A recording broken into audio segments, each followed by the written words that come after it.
ஒன்று மேற்பார்வை, அதுக்கு ஒரு பொருட்கோடல், அதுக்கு ஒரு இணைப்பாக்கம், அதுக்கு ஒரு இணைப்பாக்கம், அதுக்கு ஒரு நாங்க பார்த்தோம் சமூகமயமாக்கம் என்ற பணி வரைக்கும் பார்த்தோம். சமூகமயமாக்கம் யாகவும் நாங்க எவ்வளவு பார்த்து முடிச்சிட்டோம். ஏன்னா நான் அது சொன்னேன், வெகுசன ஊடகத்தினுடைய சிறப்பான பணிகள்ல மிகவும் ஒரு முனைப்பான பணி என்றால், மிகவும் ஒரு முக்கியமான பணி என்றால் அது மேற்பார்வை. ஏன்னா சமூகத்தின் காவல் நாய், அது சமூகத்தை அவதானிச்சு கொண்டிருக்குது. நான் சொன்னேன் அது ஊடக, அதாவது ஊடகவியலாளர்கள்லாம் ஊடக தகவல்களை வந்து மோந்து கொண்டிருக்கிறாங்க. மோப்ப சக்தி மாதிரி எவ்வாறு நாய் தன்னுடைய இறையை தேடுகிறதோ அதே மாதிரி ஊடகவியலாளர்கள் தகவல்களை மோந்து கொண்டிருக்கிறாங்க என்ற ஒரு பணிதான் மேற்பார்வை என்று பணி. நாட்டிலே முக்கியமான விஷயம் இங்கு பேசப்படும் சரி மேற்பார்வையில.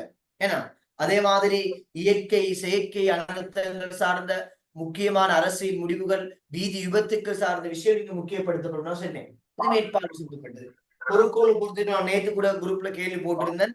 அதாவது ஊடக தகவல்களை ஒரு அர்த்தமுள்ள செய்தியாக்குற அங்க பார்த்தோம். பொருட்கோளுக்கு பார்த்தோம் என்ன, ஊடக தகவல்களை அர்த்தமுள்ள செய்தியாக்குற.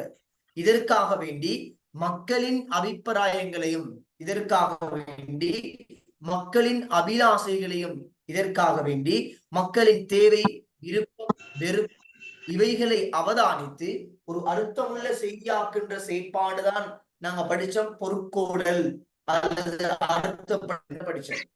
நாம ஒரு தகவலை சிறந்த முறையில பொருட்கோடலுக்கு உட்படுத்துறதுக்கு ஊடகமானது தகவல்களை சிறந்த முறையில் பொருட்கோடல் செய்ய வேண்டுமாக இருந்தால் அவங்க எப்படியான முறைமையை அங்க பயன்படுத்தணும் சொல்லுங்க பாப்போம். நான் போன கிளாஸ்ல படிச்சோம். எப்படியான முறைமை? பெண்ணறிகேற்ற வகையில் அந்த ஊடகங்களை பயன்படுத்தணும். சரி, அது ஒரு முறை சரி இங்கிலீஷ்ல உங்களுக்கு ஒரு இந்த முறையா அறிக்கையிட்டா தான் ஒரு கிளியரான செய்தியா இருக்கும். என்ன முறை அது? 5W1 5W1H என்ற முறை. ஒரே ஊடகம் பயன்படுத்தணும் லாஸ்ட் கிளாஸ்ல வேகப்படுத்திட்டாங்க. அது பட் வேயா நான் நேற்று படிச்சோம் வை ஹூ அதெல்லாம் எச்சது ஹவு அப்படின்னு சொல்லி 5 விஷயங்கள் வரும். அதுபோல நாம பார்த்தோம் இணைப்பாக்கம் என்ற விஷயம். இணைப்பாக்கம் அவங்களுக்கு தெரியும், நபர்களையும் நிறுவனத்தையும் சேர்த்துடுற. நான் சொன்னேன் இது ஒரு புரோக்கர் வேலை, இடைத்தரகர் பணின்னு விளங்கப்படுத்தினேன். நான் நிறைய சொன்னேன் இது ஒரு கூட்டி கொடுக்குற வேலைன்னு சொல்லி நான் ஒரு மாமா வேலை பாக்குற மாதிரி இந்த வேலை இணைப்பாக்கம் என்றது நான் போன கிளாஸ்ல பார்த்தோம். அடுத்து நாம பார்த்தோம் சமூகமயமாக்கம், அதாவது ஒரு நபர் சமூகத்தில் எவ்வாறு வாழ வேண்டும் என்பதாக ஊடகம் கொடுக்கின்ற ஒரு பணியாக நாங்க பார்த்தோம் இந்த சமூகமயமாக்கம். இவ்வாறு நாங்க லாஸ்ட் கிளாஸ்ல வந்து இந்த வெகுசன ஊடகத்தினுடைய விசேடமான பணிகள் சம்பந்தமாக நாங்க பார்த்தோம்.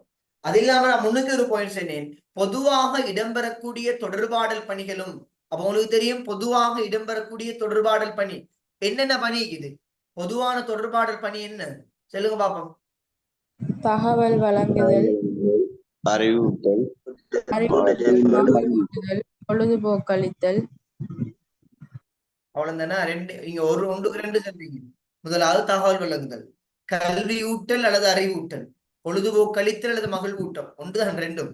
அதே போல லாஸ்ட் தூண்டல். இது 4 பொதுவான தொடர்பாடல் பணிகள். ஓகே, இது 4 பொதுவான தொடர்பாடல் பணிகள். இந்த பொதுவான தொடர்பாடல் பணிகளையும் வெகுசன ஊடகம் செய்யுது என்றதை ஞாபகம் வச்சுக்கோங்க. ஏன்னா எக்ஸாம்ல சம்டைம் கூற்று வினாக்களை கேட்பாங்க. பொதுவான தொடர்பாடல் பணிகளும் வெகுசன ஊடகத்தால் இடம்பெற முடியும் என்றால் அந்த கூற்று சரி. எக்ஸாம்ல எங்களை கொலப்புரை தானே வேலை அவங்களுக்கு.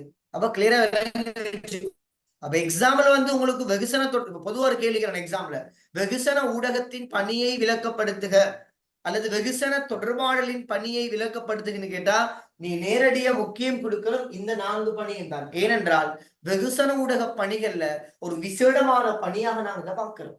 இதுக்கு பிறகுதான் அறிஞர்கள் செல்றாங்க. முக்கியமாக ஹெரோல்டி லாஸ்டல் செல்லக்கூடிய வெகுசன ஊடக பணி இருக்குது, பில்பஸ்டாம் செல்லக்கூடிய வெகுசன ஊடக பணி இருக்குது. இது தவிர இன்னும் 2 பணி இருக்குது. இன்னும் நாங்க பார்ப்போம் இப்ப தொடர்ச்சியா. வேறங்கண்ணா எனவே கவனமாக நீங்க இந்த விஷயங்கள்ல.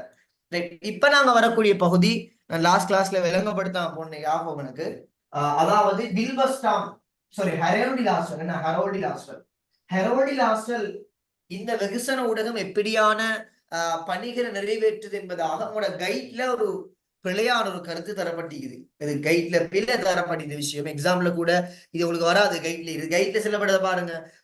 சூழலோடு சம்பந்தப்பட்ட விஷயம் ஒன்று, சூழலை பாதுகாக்கிறது, சூழல்ல செல்வாக்கு செலுத்தும் சமூக அங்கங்கள் அவதானிக்கிற விஷயம், அதே மாதிரி சமூக மரபுரிமை அது கடத்துது சம்பந்தமாக லாஸ்வெல் சென்னதாக போடப்பட்டிருக்குது. உண்மையிலே அது பிழை. எனவே நீங்க அழகான முறையில கைட்ல வெட்டிக்கோங்க, இது பிழை, இது எக்ஸாமுக்கு வராதுன்னு. ஷுவரா எக்ஸாமுக்கு அது வராது அந்த மூன்று.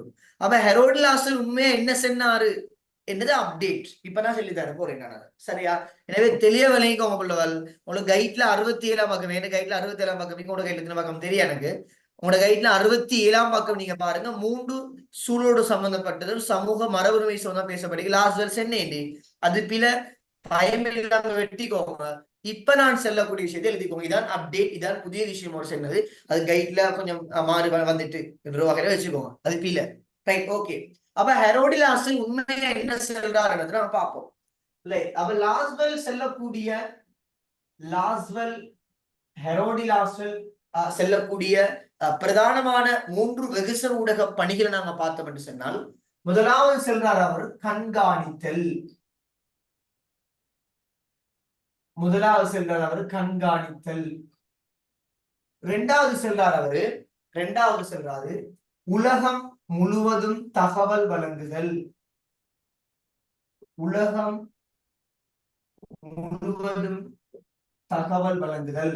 அதான் எழுதிக்கோங்களா, கைட்ல தான் எழுதி கிளியர் எழுதிக்கோங்க. உலகம் முழுவதும் தகவல் வழங்குதல். மூன்றாவது செல்றாரு பெருநரது எண்ணம் மற்றும்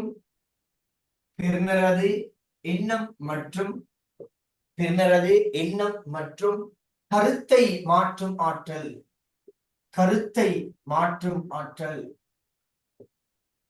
பெருநரது எண்ணம் மற்றும் கருத்தை மாற்றும் ஆற்றல்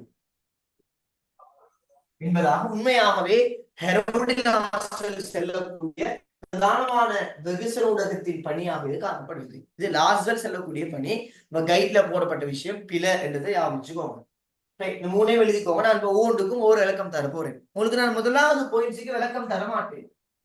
ஏனென்று யாருக்காக செல்லமா? நான் முதலாவது தர மாட்டேன். விளக்கம் வரும். நிலங்கள்ல மேற்பார்வையின் விளக்கம். கண்காணித்தல் என்றது உண்மையா சூப்பர்வைசிங். அதான் மேற்பார்வை. இன்னும் நாங்க பார்த்தோம். அப்ப கண்காணித்தலுக்குரிய விளக்கம் நாங்க ஏற்கனவே படிச்ச மேற்பார்வைக்கு தான் விசேடமான பணிகள். இந்த மேற்பார்வைக்கு நாங்க என்ன விளக்கம் உங்களோட கைட்ல தரப்பட்டீங்களோ அதே விளக்கம் தான் உங்களுக்கு கண்காணித்தலுக்கு வரப்போகுது. நீங்க பயமில்லாம எக்ஸாம்ல ரெண்டும் உண்டு விளங்கிச்சா? அப்ப எங்களுக்கு ஈஸியா போயிது பாருங்க. அப்ப கண்காணித்தலுக்கு மேற்பார்வைக்கு நாங்க ஒரு ஷொட்ல 2 மாங்க 5 முடிஞ்சு, ஒரு ஷொட்ல 3 மாங்க ஆயிரும். அதை சொல்லி தருவேன் எப்படி என்று. சரியா? அவர்களுக்கு மேற்பார்வைக்கு நாங்க கைட்ல என்ன விளக்கம் குடிச்சாங்க. முன்னுக்கு என்னன்னே ஊடகமானது தகவல் முகப்பத்தோடு சமூகத்தை பாதுகாக்கின்ற காவல் நாயாக இருந்து கொண்டிருக்குது. ஊடகவியலாளர்கள் தகவலை தேடுறாங்க. அதற்காக வேண்டி பிராந்திய ஊடக நியமிக்கப்பட்டிருக்கிறாங்க. அது இயற்கை செயற்கை அனர்த்த முடிவுகள், அதே மாதிரி வீதி விபத்துக்கள், அரசியல் முடிவு சம்பந்தமான முக்கியமான அம்சங்கள் அவங்க தேடுறாங்க. எல்லாம் இதுல சம்பந்தப்படுறது நான் போனவங்கள படிச்சுக்கிறோம். அவ்வளவே நீங்க மேற்பார்வைக்கு என்ன விளக்கம் படிச்சீங்களோ அதே விளக்கம் தான் ஒரு கண்காணித்துக்கு வரும். சோ எங்களுக்கு பிரச்சனை இல்லை. ரிட்டன் இதுக்கு வேற விளக்கம் பாடமாக்க வேண்டிய அவசியம் வராது. சரிதானே? Right, okay. எனவே முதலாவது பாயிண்ட் சரி. நாங்க படிக்கிறோம் 2வதுக்குரிய விளக்கம் தான். ரெண்டாவது பாருங்க. அதாங்க நாங்க எழுதல விளக்கம். ஒரு பிரச்சனை இல்லாத பாருங்க என்ன சொல்றாங்க. நாங்க தான் விளக்கம் கைட்ல இல்ல, நாங்க தான் விளக்கம் கிரியேட் பண்ண போறோம். எங்கட உருவாக்கினா சரி. பாருங்க, உலகம் முழுவதும் தகவல் வழங்குதல். இப்ப வெகுசன ஊடகமானது செய்யக்கூடிய ஒரு பணியாக செல்றாரு. அது உலகளாவிய ரீதியில தகவல் வழங்குதாம். அப்படி என்று சொன்னால் பிரதானமா நாங்க உங்களுக்கு தெரியும் செய்தி அறிக்கை நிகழ்ச்சி நீங்க பாத்துவீங்க. டிவில போகக்கூடிய செய்தி அறிக்கை நிகழ்ச்சி ஏன்னா, அதாவது உதாரணமா சொல்ல வசந்த டிவில போற சுயாதீன செய்தி பார்வை என்றது கூட உதாரணம் எடுக்கலாம். சுயாதீன செய்தி பார்வை நிகழ்ச்சி ஏன்னா நாங்க பார்த்தவங்களுக்கு 2 விதமான செய்தி பிரதானமா பிரிக்கப்படும். செய்திய டிவில வாசிக்கக்கூடிய செய்தி பிரதானமா 2 வகைப்படும்.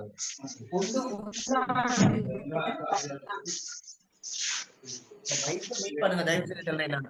தயவு செய்து மைக்க மீட் பண்ணுங்க சொல்றேன். யார் அது? ஹுஸ்னி, புஸ்ரா, அஸ்வாக், ஆகிப், இல்ல மைக்க மீட் பண்ணுங்க சொல்றேன் நான். கிளாஸ் வர போகல மைக் ஒன்னு ஆஃப் பண்ண பாருங்கப்பா. ஹுஸ்னி மைக்க மீட் பண்ணுங்க அம்மி. Right, okay. மைக்க மீட் பண்ணுங்க கிளாஸ். ரைட். அப்ப அந்த உலகம் முழுவதும் தகவல் வழங்குதல் என்று செல்ல போகல, இங்க செல்ல வர விஷயம் உங்களுக்கு தெரியும். டிவில வந்து உள்நாட்டு வெளிநாட்டு செய்தி என்று அவன் செய்தி பிரித்தே செல்வான். உள்நாட்டு வெளிநாட்டுன்னு சொல்லி அவன் செய்தி என்ன செய்வான், டிவிக்கார் பிரிச்சே வாசிப்பான். நீங்க பாத்துட்டீங்க. அப்ப இந்த உலகம் முழுவதும் தகவல் செல்ல வர விஷயம் என்று சொன்னால், இன்றைய காலத்துல ஊடகத்தை பொறுத்த வரைக்கும் எவ்வாறு நாட்டுக்குள்ள நடக்கிற விஷயங்கள், நாட்டுக்குள்ள ஸ்ரீலங்காக்குள்ள இலங்கைக்குள்ள நடக்கிற செய்திக்கு முக்கியம் கொடுக்கிறாங்களோ, அதே மாதிரி இன்றைய கால வெகுசன ஊடகங்கள் எவ்வாறு உள்நாட்டு செய்திகளுக்கு, நாட்டுக்குள்ளுக்கு இருக்க விடயங்களுக்கு முக்கியம் கொடுக்கிறாங்களோ, அவ்வாறு உலக செய்திகளுக்கும் புவியியல் எல்லைகளை கடந்திருக்கின்ற, இலங்கைக்கு அங்காலதான புவியியல் எல்லை, அது இந்தியாவாக இருக்கலாம், அமெரிக்காவாக இருக்கலாம், ஜப்பான், சைனா, ஜெர்மன், எதுவாக இருக்கலாம். அப்ப நல்லா பாத்துக்கோங்க. அப்ப எவ்வாறு வெகுசன ஊடகங்கள் உள்நாட்டு செய்திகளுக்கு முக்கியம் வழங்குகிறதோ, அதே போன்று புவியியல் எல்லைகளை கடந்திருக்கின்ற சர்வதேச செய்திகள், புவியியல் எல்லைகளை கடந்திருக்கின்ற வெளிநாட்டு செய்திகளுக்கும் அது முக்கியம் கொடுக்கிறது என்றுதான் இது சொல்ல வர விஷயம். உண்மை இல்லையா? இப்ப பாருங்க, நான் உங்களுக்கு பார்த்த விளங்கும், இஸ்ரேல் பலஸ்தீன் யுத்தம் டிவில போடலையா, ரேடியோல போடலையா, நியூஸ் பேப்பர் வரலையா, உங்களுக்கு தெரியும். நாங்க அதே மாதிரி இப்ப பிரதான ஆசிரியர் உதாரணம் வந்து உங்களுக்கு தெரியும், சுயாதீன செய்தி பார்வை என்ற நிகழ்ச்சி. சுயாதீன செய்தி பார்வை நிகழ்ச்சியின் மூலமாக நீங்க எப்படி உள்நாட்டு தகவலை படிக்கிறீங்களோ, அதே மாதிரி வெளிநாட்டு விஷயங்களை படிக்கிறீங்க. இப்படி வெளிநாட்டு சர்வதேச தகவல்களை படிச்சு தரக்கூடிய ஊடக நிகழ்ச்சிகள் என்ன உங்களுக்கு தெரியுமா? ஊடகத்துல போகக்கூடிய நிகழ்ச்சிகள், வெளிநாட்டு தகவல் நிகழ்ச்சிகள், ஏதாவது நிகழ்ச்சி இதா நீ டிவி ரேடியோல பாக்குறீங்க, கேக்குறீங்களா? சொல்லுங்க பாப்போம். கிரிக்கெட். அதாவது விளையாட்டு செய்திகள், விளையாட்டு செய்திகள்ல நாங்க பார்க்கலாம். எங்களுக்கு இலங்கை நடக்கிற விளையாட்டு செய்தி மட்டுமல்லாது வெளிநாடோட சம்பந்தப்பட்ட விளையாட்டு சார்ந்த விஷயங்கள். உதாரணம் நாங்க சொல்லுவோம், முந்தைய ஒரு நிகழ்ச்சின்னு போச்சு, விளையாட்டு மஞ்சரி கேள்விப்பட்டீங்க? பழைய நிகழ்ச்சி உண்டு, விளையாட்டு மஞ்சரி போச்சு ஆமிக்குது அவங்களுக்கு. விளையாட்டு மஞ்சரி, அதை நான் உதாரணம் எடுக்கலாம். விளையாட்டு மஞ்சரியின் மூலமாக உங்களுக்கு வெளிநாடு நடக்கக்கூடிய விளையாட்டு சார்ந்த விஷயங்களை தந்தாங்க. அப்ப ஒன்று சுயாதீன செய்தி பார்வை நிகழ்ச்சியின் மூலமா நாங்க இந்த பணியை பார்த்தோம், விளையாட்டு மஞ்சரி நிகழ்ச்சி மூலமாக இந்த பணியை பார்த்தோம். வேற நிகழ்ச்சிகள் போகுது, வெளிநாட்டு செய்தியை தரப்பு தடம் நிகழ்ச்சியில, தடம் நிகழ்ச்சியில விஷயங்கள் போகுது. அப்படியா? வெளிநாட்டு வரலாறு அவர் செல்ல மாட்டாங்க, தடம் எடுக்கலாம், தடம். அப்ப எல்லா நாடுகளுடைய வரலாறுகளை பத்தி பேசுற அவர் செல்ல மாதிரி. அப்ப அது முக்கியமா சொன்னது சுற்றி வரும் பூமி நிகழ்ச்சி. அது பேரை பாருங்க, சுற்றி வரும் பூமி. ஆனா உலகத்தை எல்லாமே பார்க்கணும். அப்ப சுற்றி வரும் பூமி நிகழ்ச்சி ஓட வருமா? 7ஆம் அறிவு, 7ஆம் நாள் படத்துக்கு 7ஆம் அறிவு திரைப்படமே, அது 7ஆம் நாள் தான் படத்துக்கு. Right, okay. அப்ப 7ஆம் நாள் நிகழ்ச்சி, சரியா? அவ பாருங்க, அப்ப 7ஆம் நாள் நிகழ்ச்சி, சுற்றொரு பூமி நிகழ்ச்சி, விளையாட்டு மஞ்சரி, சுயாதீன செய்தி பார்வை, இந்த நிகழ்ச்சிகள் மூலமாக குறிப்பா இதையும் செல்லலாம் மெகசின், அதாவது சஞ்சிகை நிகழ்ச்சி. சஞ்சிகை நிகழ்ச்சி என்ன நினைக்கிறா? இது பிரிண்ட் மீடியா, பிரிண்ட் மீடியா சஞ்சிகை நிகழ்ச்சி சஞ்சிகை நிகழ்ச்சி செல்ல வாரது என்ன தெரியுமா? இதுலயும் உள்நாட்டு வெளிநாட்டு விஷயங்கள், அதாவது பல கருப்பொருட்கள் பேசுவாங்க. இது சஞ்சிகை நிகழ்ச்சியில பல கருப்பொருட்கள் பேசப்படும், சும்மா உண்டை மட்டும் பேச மாட்டாங்க. அதாவது சஞ்சிகை நிகழ்ச்சி பல விஷயம் பேசுவாங்க. அப்ப அதெல்லாம் வெளிநாட்டு செய்தியும் வரும் ஷுவரா. அப்ப சஞ்சிகை நிகழ்ச்சி 7ஆம் நாள், சுற்றொரு பூமி, தடம், விளையாட்டு மஞ்சரி, சுயாதீன செய்தி பார்வை, இந்த நிகழ்ச்சிகள் ஊடாக இன்று இருக்கின்ற வெகுசன ஊடகமானது உலகம் முழுவதும் தகவல் வழங்கக்கூடிய விடயங்களை கொண்டு கட்டமைக்கப்படுது. அது மட்டும் இல்லாம கடைசியா நீங்க இதோட இன்னைக்கு எட்பான் என்ன விஷயம் என்று சொன்னால், உங்களுக்கு தெரியும் இன்று ஊடக குவிகை என்ற விஷயம், மீடியா கன்வர்ஜன் என்று சொல்லுவோம் நாங்க. அதாவது எல்லா ஊடகங்களும் இன்று இணையத்தில் குவிந்து விட்டது என்ற ஒரு புதிய போக்கு கேக்குது. எல்லா ஊடகங்களும் இன்று ஒரு தளத்திலே குவிந்து விட்டது. அதான் நாங்க படிப்போம் 11ஆம் பாடத்துல இணைந்த ஊடகம், ஊடக குவிவு. 4ஆம் பாடத்திலே வரும் அது சேர்மை, ஊடக சேர்மானம் என்று படிப்போம். அதாவது எல்லா ஊடகம் உண்டு செய்தது. அந்த போக்கு இன்னைக்கு நீக்குது டிவி ரேடியோல.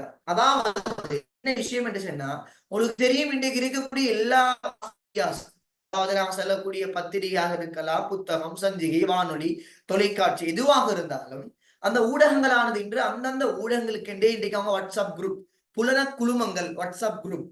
அதே மாதிரி உங்களுக்கு தெரியும் அவங்களுக்காக வேண்டி இருக்கின்ற பேஸ்புக் பேஜ், ஏன்னா முகநூல் கணக்குகள், முகநூல் பக்கங்கள் உருவாக்கி வச்சிருக்கோம். அதே மாதிரி யூடியூப், நிறைய யூடியூப் சேனல், வசந்தம் டிவினா வசந்த டிவிக்கு அடிச்சா நீங்க யூடியூப் சேனல் இது. இவ்வாறு ஊடகத்தினுடைய போக்கு இணையத்தின் வருகையால் மாறினதால அவனுக்கு உலக தகவல்கள் வழங்குறது பெரிய கஷ்டம் இல்லை. ஏன்னா சோசியல் மீடியாவுக்கு வந்துட்டு இன்னைக்கு மாஸ் மீடியாவானது இன்னைக்கு சோசியல் மீடியா இணையத்துல இணைந்ததால அவனுக்கு உலக செய்திகளை வழங்குறது பெரிய விஷயம் இல்லை. ஏன்னா சோசியல் மீடியால வெரி ஃபாஸ்ட் நியூஸ் பரப்பையிலும் போமா இல்லையா? கடைசி நீங்க செல்ல என்ன தெரியுமா, இணையத்தின் வருகையால், இணையம் வந்ததால, இணையத்தின் வருகையால் இந்த உலகம் முழுவதும் தகவல் வளங்கள் செயற்பாடானது வெகு துரிதமானது, கொஞ்சம் ஃபாஸ்ட் ஆகிட்டு அவனுக்கு பலம்புறது இலகுவானது. சிம்பிளாக யூடியூப் தளத்தின் மூலமாக, பேஸ்புக் கணக்குகள் மூலமாக, புலன குழுமங்கள் வழியாக இன்னைக்கு உலக செய்திகளை வெளியிடுகின்ற ஒரு புதிய போக்கு இணையத்தில் காணப்படுகிறது என்று நீங்க கட்டாயம் என்ன செய்யலாம், விளங்கப்படுத்தலாம். சரியா?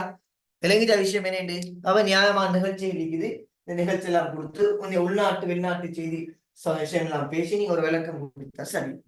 இவ்வாறு கடைசியா ஒரு பாயிண்ட்ஸ் இப்ப வருது. உலகம் முழுவதும் தகவல் வழங்குதல் என்ற பணிய இந்த வெகுசன ஊடகம் செய்யறதால, குறிப்பாக இதுல உங்களுக்கு தெரியும் டிவி.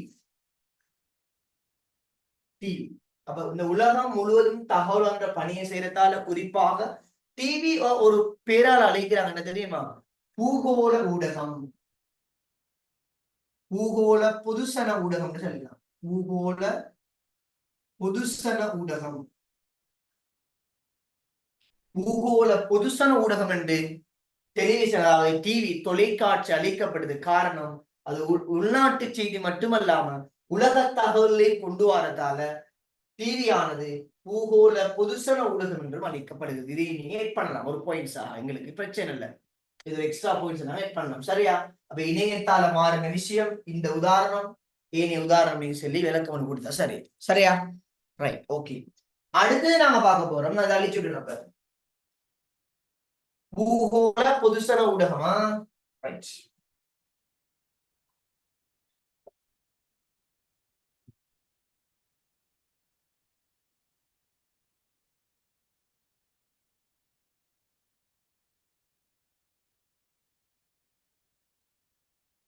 இப்ப லாஸ்டா இருக்கக்கூடிய ஒரு பாயிண்ட்ஸ் தான் எங்களுக்கு தெரியும். பெறுநரது எண்ணம் மற்றும் கருத்தை மாற்றும் ஆற்றல்.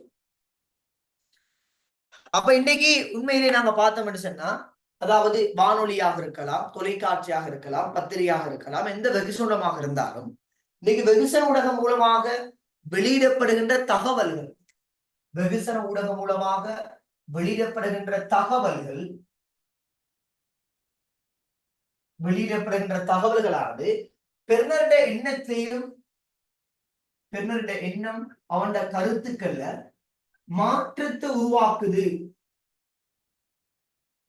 என்றதான் நீங்க செல்ல வர விஷயம். உண்மையாவதான் எங்களை நடத்தை ரீதியாக, மனப்பாங்கு ரீதியாக இன்னைக்கு ஊடகங்களை மாத்துது.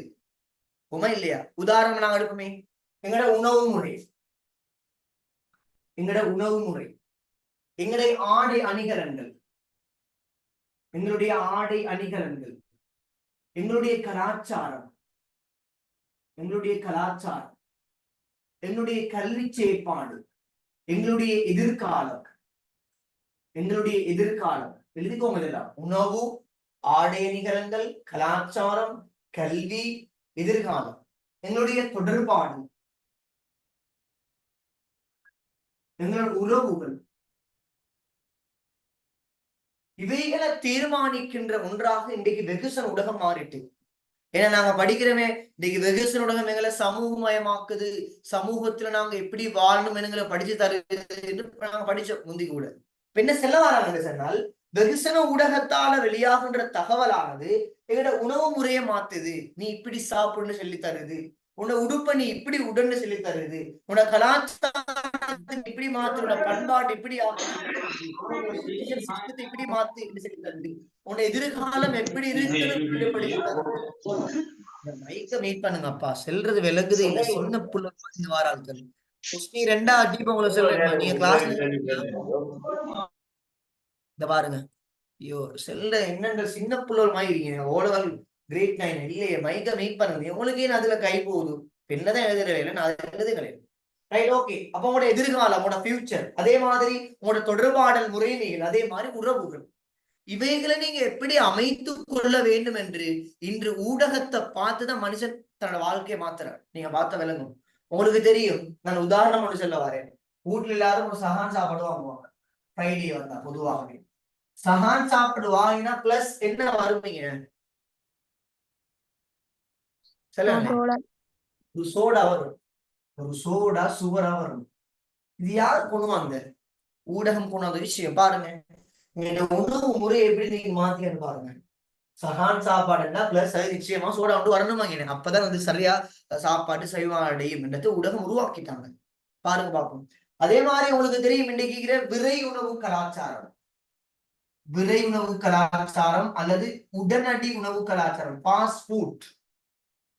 இந்த வீட்டுல வந்து ஈக்கக்கூடிய பிள்ளைகள் வந்து உமா பட சண்டை பிடிக்க என்ன வாங்கி கேட்டு பேகன், ஷவர்மா, சேண்ட்விச், பீஸா, கேஎஃப்சி போவாங்க, மெக்டொனல்ட்ஸ் போவாங்கன்னு கூப்பிடுறாங்க.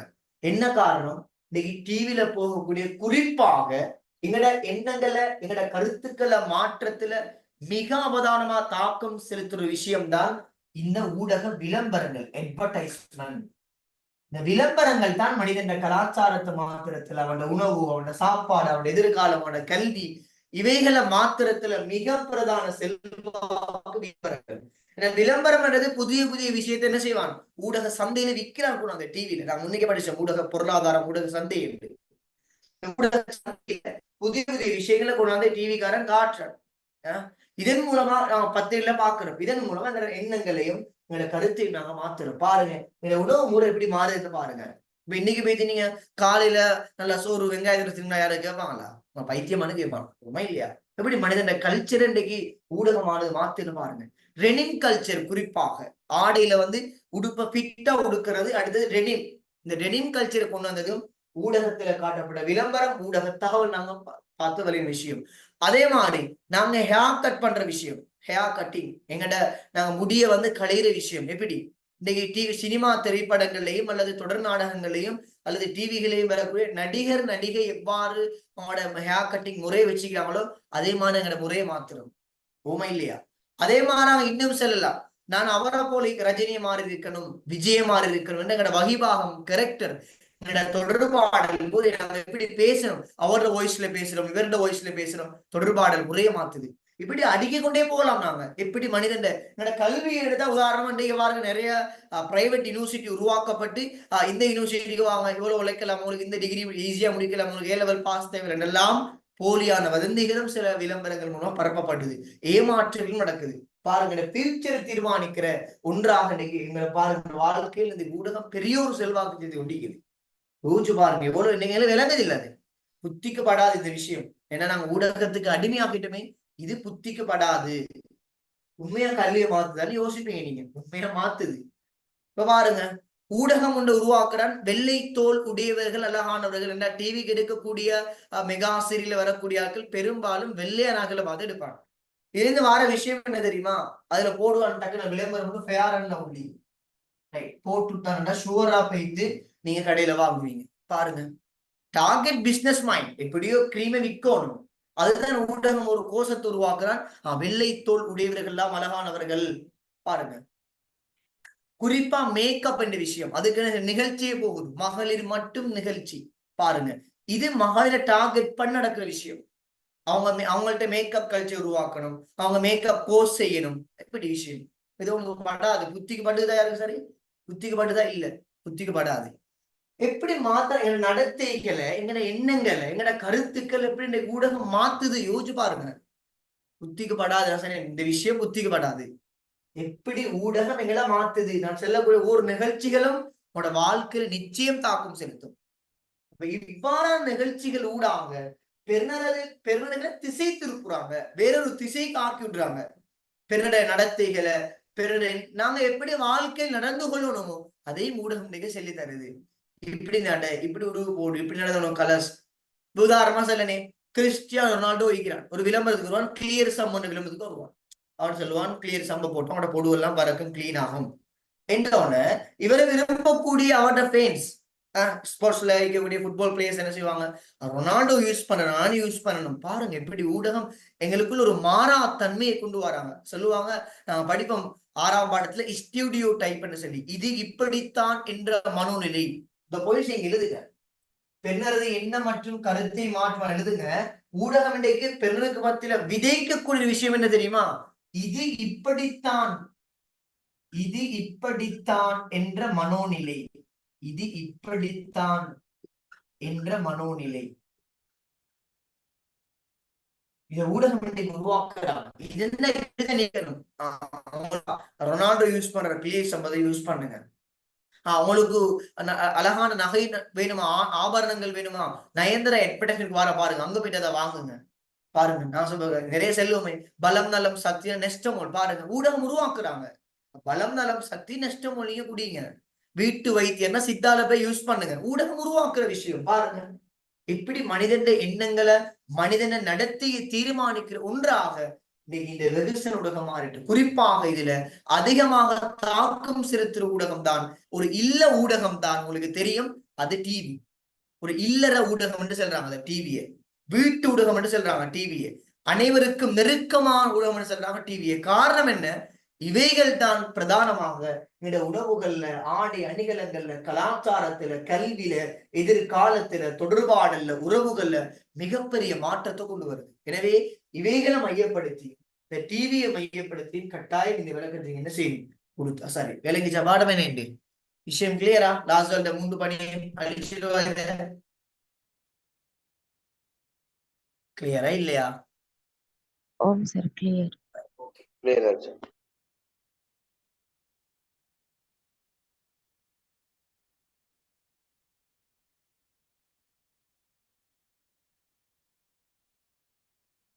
அடுத்து நாம பார்க்க போறோம் வில்பஸ்டாம் செல்லக்கூடிய 3 வகைபாகங்கள். அடுத்து அதை நாம பார்க்க போறோம். வில்பஸ்டாம் வெகுசன ஊடக பணியாக செல்லக்கூடிய அவர் அந்த 3 வெகுசன ஊடக பணியை வகிபாகம் என்ற அடிப்படையில் வழங்கப்படுகிறார். வகிபாகம், இந்த 3 வகிபாகத்தை அது செல்ல வாருது. இந்த 3 பணியையும் அது செய்ய செல்ல வராது. இந்த பணிக்கு பதிலாக அவர் பாதிக்கப்பட்ட சொல் வகிபாகம் என்ற சொல். என்னால் கடந்த கால பரீட்சையில வந்த வினா ஒன்று, வெகுசன ஊடகம் வகிபாகங்களை நிறைவேற்றுகிறது, பின்காற்றில் பொருத்தமான வகிபாகத்தை தெரிவு செய்வது. கடந்த காலத்துல பகுதிகள் வினா வந்திருக்குது. எனவே கட்டாயம் ஒழுங்கா பாடமாக்குங்க, இதுகளை பிழையாக்கி பாடமாக்கிட்டாதீங்க.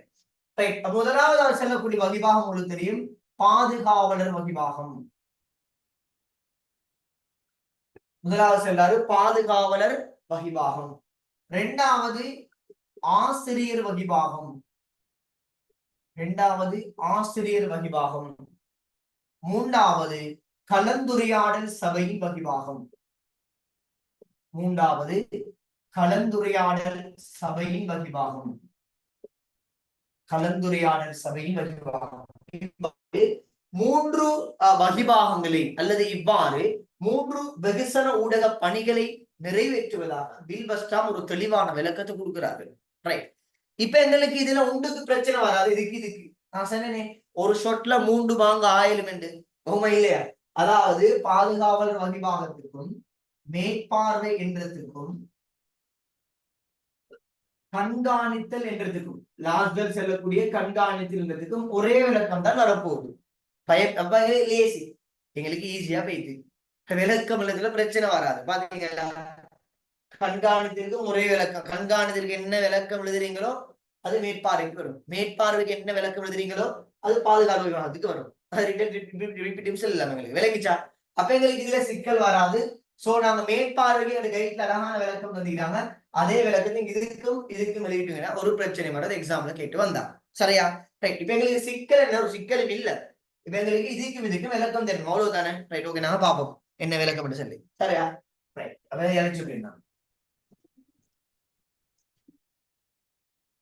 ஒண்ணுமில்ல, அழகா நாங்க விளக்கம் எழுதலாம் இந்த ஆசிரியர் வகிபாகம் என்ற விஷயத்தை வச்சு. சரியா? Right, okay. எப்படி விளக்கம் கொள்ளலாம் சொன்னா பாத்துக்கோங்களா, நாங்க ஒரு ஒரு ஓமானத்தை சொல்லி விளங்கப்படுத்த வாரேன். இந்த ஆசிரியர் வகிபாகம் என்றது நீங்க எப்படி இல்லாமல் பாடசாலையில ஸ்கூல்ல பாடசாலையில இருக்கக்கூடிய டீச்சர்ஸ் ஆசிரியர்மாராக இருக்கலாம் அல்லது பிரின்சிபல்மாராக இருக்கலாம். எப்படி ஸ்கூல்ல வந்து எங்களுக்கு நிறைய விஷயத்த படிச்சு தராங்க. நீ எப்படி சாப்பிடணும், என்ன சாப்பிடணும், நீ எப்படி படிக்கணும், உன்னோட வாழ்க்கை எப்படி அமைக்கணும்னு சொல்லி பாடசாலை எடுத்தா ஒரு சார் என்றவர் நண்பனாக இருப்பாரு, ஏன்னா ஒரு தந்தையாக இருப்பாரு. இப்படி பல வகிபாகத்தில் இருந்து கொண்டு ஒரு தாயாக இருந்து கொண்டு எங்களுக்கு பல விஷயங்களை ஸ்கூல்ல படிச்சு தராங்க உன்னோட வாழ்க்கையில முன்னேறினாங்கன்றதுக்காக வேண்டி. எவ்வாறு பாடசாலையில ஆசிரியர்கள் மாணவருக்கு கற்பிக்கிறார்களோ, இப்படிதான் இந்த போயிட்டு விளக்கம் வரணும். எவ்வாறு பாடசாலையில் ஆசிரியர்கள் மாணவர்களை வழிப்படுத்துகிறார்களோ, கற்பிக்கிறார்களோ, அவ்வாறு இன்றிருக்கின்ற வெகுசன ஊடகங்களும் இந்த ஆசிரியர் வகிபாகம் என்ற சேவை இன்று செஞ்சு கொண்டிருக்குது. நான் கேட்கிறேன், இன்னைக்கு டிவியில என்னத்தை பத்தி உங்களுக்கு செல்லல, யோசிச்சு பாருங்க. டிவில எங்களுக்கு இதை பத்தி படிச்சு தரல, ஏதாவது கேள்விக்குறிக்குதா? இப்படி ஸ்கூல்ல சார்மார் டீச்சர்ஸ்மார் எங்களுக்கு கைட் பண்றவங்க வாழ்க்கையை பத்தி அப்படி இன்னைக்கு ஊடகங்களுக்கு படிச்சு தாருது. இதைதான் நாங்க சொல்றோம் ஆசிரியர் வகிபாகம். இன்னைக்கு நாங்க ஊடகத்தை எடுத்தா உங்களுக்கு தெரியும் கல்வியை படிச்சு தாரா. உங்களுக்கு தெரியும், குறிப்பாக கொரோனா கால நிகழ்ச்சி என்ற விஷயம், குருகுலம் நிகழ்ச்சி இவைகளூடாக ஒரு கல்வி சேவை நிறைவேற்றப்பட்டது. இதனாலதான் இப்படி கல்வி என்ற விஷயத்த ஊடகம் நிறைவேற்றத்தாலதான் டிவி வந்து கல்வி ஊடகம் என்று அழைக்கப்படுது. டிவி வந்து அழைப்பாங்க கல்வி ஊடகம், ஏன்னா டிவியில வந்து கல்வி சார்ந்த விஷயம் பேசப்படுற. குறிப்பா உங்களுக்கு தெரியும் லட்சாதிபதி நிகழ்ச்சி, கேள்வி பதில் லட்சாதிபதி, இது கூட ஒரு எஜுகேஷன் தான் நிறைவேற்று லட்சாதிபதி. பாருங்க, அப்ப கல்வி எங்களுக்கு படிச்சிருக்கு பிரதானமா. அதே மாதிரி உங்களுக்கு தெரியும் சுகாதாரம் அல்லது ஆரோக்கியம் சார்ந்த விஷயங்கள், சுகாதார நிகழ்ச்சி, சுகாதாரம் அல்லது ஆரோக்கியம் சார்ந்த விஷயம், ஆரோக்கியம் நிகழ்ச்சி ஒன்றை கூட இருக்குது. குறிப்பா உங்களுக்கு தெரியும் டாக்டர் லைவ் நிகழ்ச்சி ஒன்று. அதாவது டாக்டர் ஒன்று வருவாரு, அவர் சொல்லுவாரு காய்ச்சலுக்கு எப்படி இருக்கணும், மலேரியா வந்தா எப்படி இருக்கணும், டெங்கு வந்தா எப்படி இருக்கணும், இப்படி ஒவ்வொரு நோயும் கோவிட் காலத்துல எப்படி இருக்கணும் என்றதெல்லாம் பாருங்க. சுகாதாரம் ஆரோக்கியம் சம்பந்தமான நிகழ்ச்சிகள் மூலமாக பெண்ணருக்கு மத்தியில் அதை படிச்சு கொடுக்குறாங்க. அப்ப கல்வி படிச்சு தராங்க, எஜுகேஷன் பாடசாலை சிலபஸ், ஸ்கூல் சிலபஸ் விளங்கப்படுத்தப்படுது. இங்களை பார்த்தோம்னு சொன்னால் உங்களோட சுகாதாரம் ஆரோக்கியம் சார்ந்த விஷயத்த படிச்சு தராங்க. பாருங்க, அதே மாதிரி பாருங்க ஊடகம் வந்து வெளிநாட்டு விஷயங்களை படித்தாங்க. முன்னுக்கே பார்த்தோம் பல நிகழ்ச்சியில் விளையாட்டு மஞ்சரி, சுயாதீன செய்தி பார்வை, 7ஆம் நாள், சுற்றொரும் பூமி, இப்படி வெளிநாட்டு சார்ந்த விஷயங்களை ஏற்படுத்தலாம். வெளிநாட்டு தகவல்கள், வெளிநாட்டு நாட்டு நடப்புகள். அதே மாதிரி டெக்னாலஜி தொழில்நுட்பம் சார்ந்த விஷயங்களே படிச்சு தராங்க. தொழில்நுட்பம் அதுல வந்து குறிப்பா உங்களுக்கு தெரியும் வேர்ச்சுவல் ரியாலிட்டி, கற்புலனாக மெய்மை, விஆர் கிளாஸ், அதை பத்தி விளங்கப்படுத்துறாங்க. அதே மாதிரி ஏஐ, இன்னைக்கு நான் சொல்றேன் ஆர்டிபிஷியல் இன்டெலிஜென்ஸ், செயற்கை நுண்ணறிவு, இதை படிச்சு தாராங்க. பாருங்க, அப்ப தொழில்நுட்பத்தை படிச்சு தாராங்க. கலாச்சாரம், உங்களோட கலாச்சாரம் எப்படி இருக்கணும் என்றதை ஊடகம் படிச்சு தாராங்க. நீங்க சமூக வாழ்க்கையில எப்படி வாழணும் என்றத ஊடகம் நீங்க படிச்சு தாராங்க. அது நல்லது பெருகு கெட்டது நீக்குது, அது வேற சப்ஜெக்ட், அதாவது பேசல. ஆனா ஊடகம் எவ்வாறு பாடசாலையில ஆசிரியர் மாணவர்களை வழிப்படுத்துகிறார்களோ அவ்வாறு இன்று இருக்கக்கூடிய வெகுசன ஊடகங்களும் மாணவர்களை வழிகாட்டுது, பெருநர்களை வழிகாட்டுது, மக்களை வழிகாட்டுது என்பது நீங்க சொல்ல வர விஷயம். எவ்வாறு பாடசாலையில் ஆசிரியர்கள் மாணவர்களை வழிப்படுத்துகிறார்களோ, கைட் பண்றாங்களோ, அதே மாதிரி இன்றிருக்கின்ற வெகுசன ஊடகங்கள் மூலமாக பெருநர்களை வழிப்படுத்துகின்ற, பெருநர்களை கைட் பண்ணக்கூடிய ஒரு போக்கு இன்னைக்கு காணப்படுது. அதுதான் இவ்வளவு நிகழ்ச்சிகள் செல்ல வந்தேன். இந்த ஒவ்வொரு அம்சங்களும் சமயம் ஆன்மீக நிகழ்ச்சி போகுது, மார்னிங்லயே போகுது நேரத்தோட, சமயம் சார்ந்த நிகழ்ச்சிகள், அதுல ஆன்மீக கருத்துக்களை கொண்டு வராங்க. அதே மாதிரி உங்களுக்கு தெரியும் இல்லற வாழ்க்கை, அதை பத்தி ஊடகம் இன்னைக்கு படிச்சு தருது. எப்படி இல்லற வாழ்க்கையை நாங்க அமைக்கணும், கணவன் மனைவி நாங்க எப்படி நடந்து கொள்ளணும் என்றதெல்லாம் ஊடகம் படித்தது. கட்டினமை பருவம் எவ்வாறு அமைய வேண்டும் என்றதை ஊடகம் படித்தது. இளைஞர்கள் சிறுவர்கள் எப்படி வாழணும் என்றது பாருங்க. ஊடகம் எங்களுக்கு எதைத்தான் படிச்சு தரல, இதான் நாங்க கேட்கிறோம். எதை ஊடகம் படிச்சு தரல எங்களுக்கு? டிவியில எல்லாமே போடுறாங்க தானே, ரேடியோல எல்லாம் செல்லணும் தானே. இப்ப பாருங்க காணாதுக்கு உங்களுக்கு தெரியும் ரேடியோல போகும் என்ன இரவின் ராகங்கள் நிகழ்ச்சி எல்லாம் போகும். அந்த நிகழ்ச்சியில வந்து அவனோட லவ் ஃபெயிலியர் கதை, அவனோட குடும்பம் பிரிஞ்சது, அதுக்கு ஒரு கவிதை, அவங்களுக்கு ஒரு பாட்டு. அப்ப அவனோட ஃபீலிங்ஸோட இன்னைக்கு ஊடகம் உரையாடி கொண்டிருக்குது. அந்த அளவுக்கு மனிதன் வாழ்க்கையில இன்னைக்கு ஊடகம் ஊடுருவி காணப்படுது. ஊடகம் மனிதனையும் ஊடகத்தையும் இன்னைக்கு பிரிக்க இயலா. ஏன்னா ஊடகம்தான் வாழ்க்கை என்று சொல்லி சில மனிதன் இன்னைக்கு வாழ்ந்து கொண்டிருக்கிறாங்க. நீங்க சில பார்த்த டிவி இல்லைன்னா தூக்கம் போவாது சில வீட்டுல. அந்த அளவுக்கு ஊடகத்தை நேசிக்கக்கூடிய மக்கள் இருக்கிறாங்க. அவங்க செயற்படுப்பினரா செயற்படாத பிற ரெண்டாவது விஷயம். ஆனா இன்னைக்கு ஊடகமானது இன்னைக்கு ஆசிரியர் வகிபாகம் என்றத்தை 100% பெரும்பாலும் நிறைவேற்றி கொடுக்குறது இங்க செல்ல வார அப்படி வேலைங்கன்னா இவைகள் ஊடாக நீங்க என்ன செய்யலாம் என்றால் அதை விளங்கப்படுத்தலாம். ரைட், ஓகே, இது சரி. அடுத்து நாங்க லாஸ்டா பார்க்க போறது கலந்துரையாடல் சபையின் வகிபாகம். கலந்துரையாடல் சபையின் வகிபாகம் என்ற விஷயம்.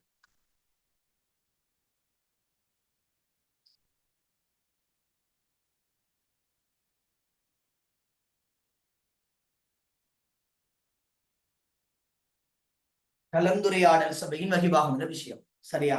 என்னன்னு சொன்னது உண்மையா நாங்க செல்வோம் தெரியுமா? இந்த கலந்துரையாடல் சொல்லி இது சம்பாசனை எழுதி வச்சுக்கோங்க.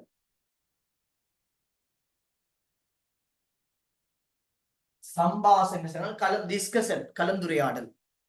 இன்றைக்கு ஊடகமானது இந்த பணியை நிறைவேற்றுதான். அதாவது உங்களுக்கு தெரியும் ஊடகத்துல போகக்கூடிய சில கலந்துரையாடல் நிகழ்ச்சிகள். குறிப்பா உதாரணம் நாங்க செல்ல தெரியும் இந்த வட்டமேசை மாநாடு.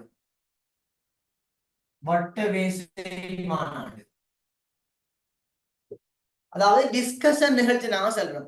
உதாரணமா சொல்லனே உதாரணம் உங்களுக்கு தெரியும் இந்த COVID-19 காலம் தானே.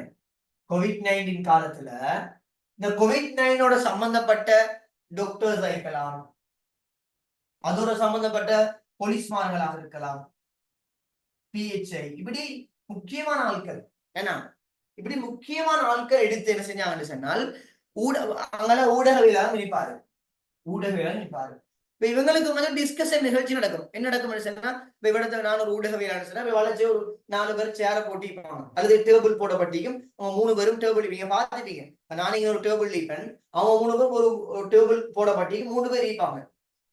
இப்படி ஒரு டிஸ்கஷன் நிகழ்ச்சியின் ஊடகமாக மக்களுக்கு தேவையான முக்கியமான தகவலை வழங்குறது என்றதுதான் இந்த கலந்துரையாடல் சபையின் வகிபாகம். இவர் கேள்வி கேட்பாங்க, கோவிட்-19 விஷயத்தை எப்படி கட்டுப்படுத்தலாம், உங்களோட ஊடக சட்டம் மீண்டும் நீண்டு கொண்டு போகுமா, அல்லது மக்கள் இந்த நேரத்தில் எப்படி நடந்து கொள்ளலாம், நீங்க இன்னும் மாஸ்க் போடாக்கல இங்க பிடிப்பீங்களா, இப்படி எல்லாம் பல வினாக்களை கேட்பாரு. டிஸ்கஷன் நிகழ்ச்சி டிஸ்கஷன் பண்ணுவாங்க.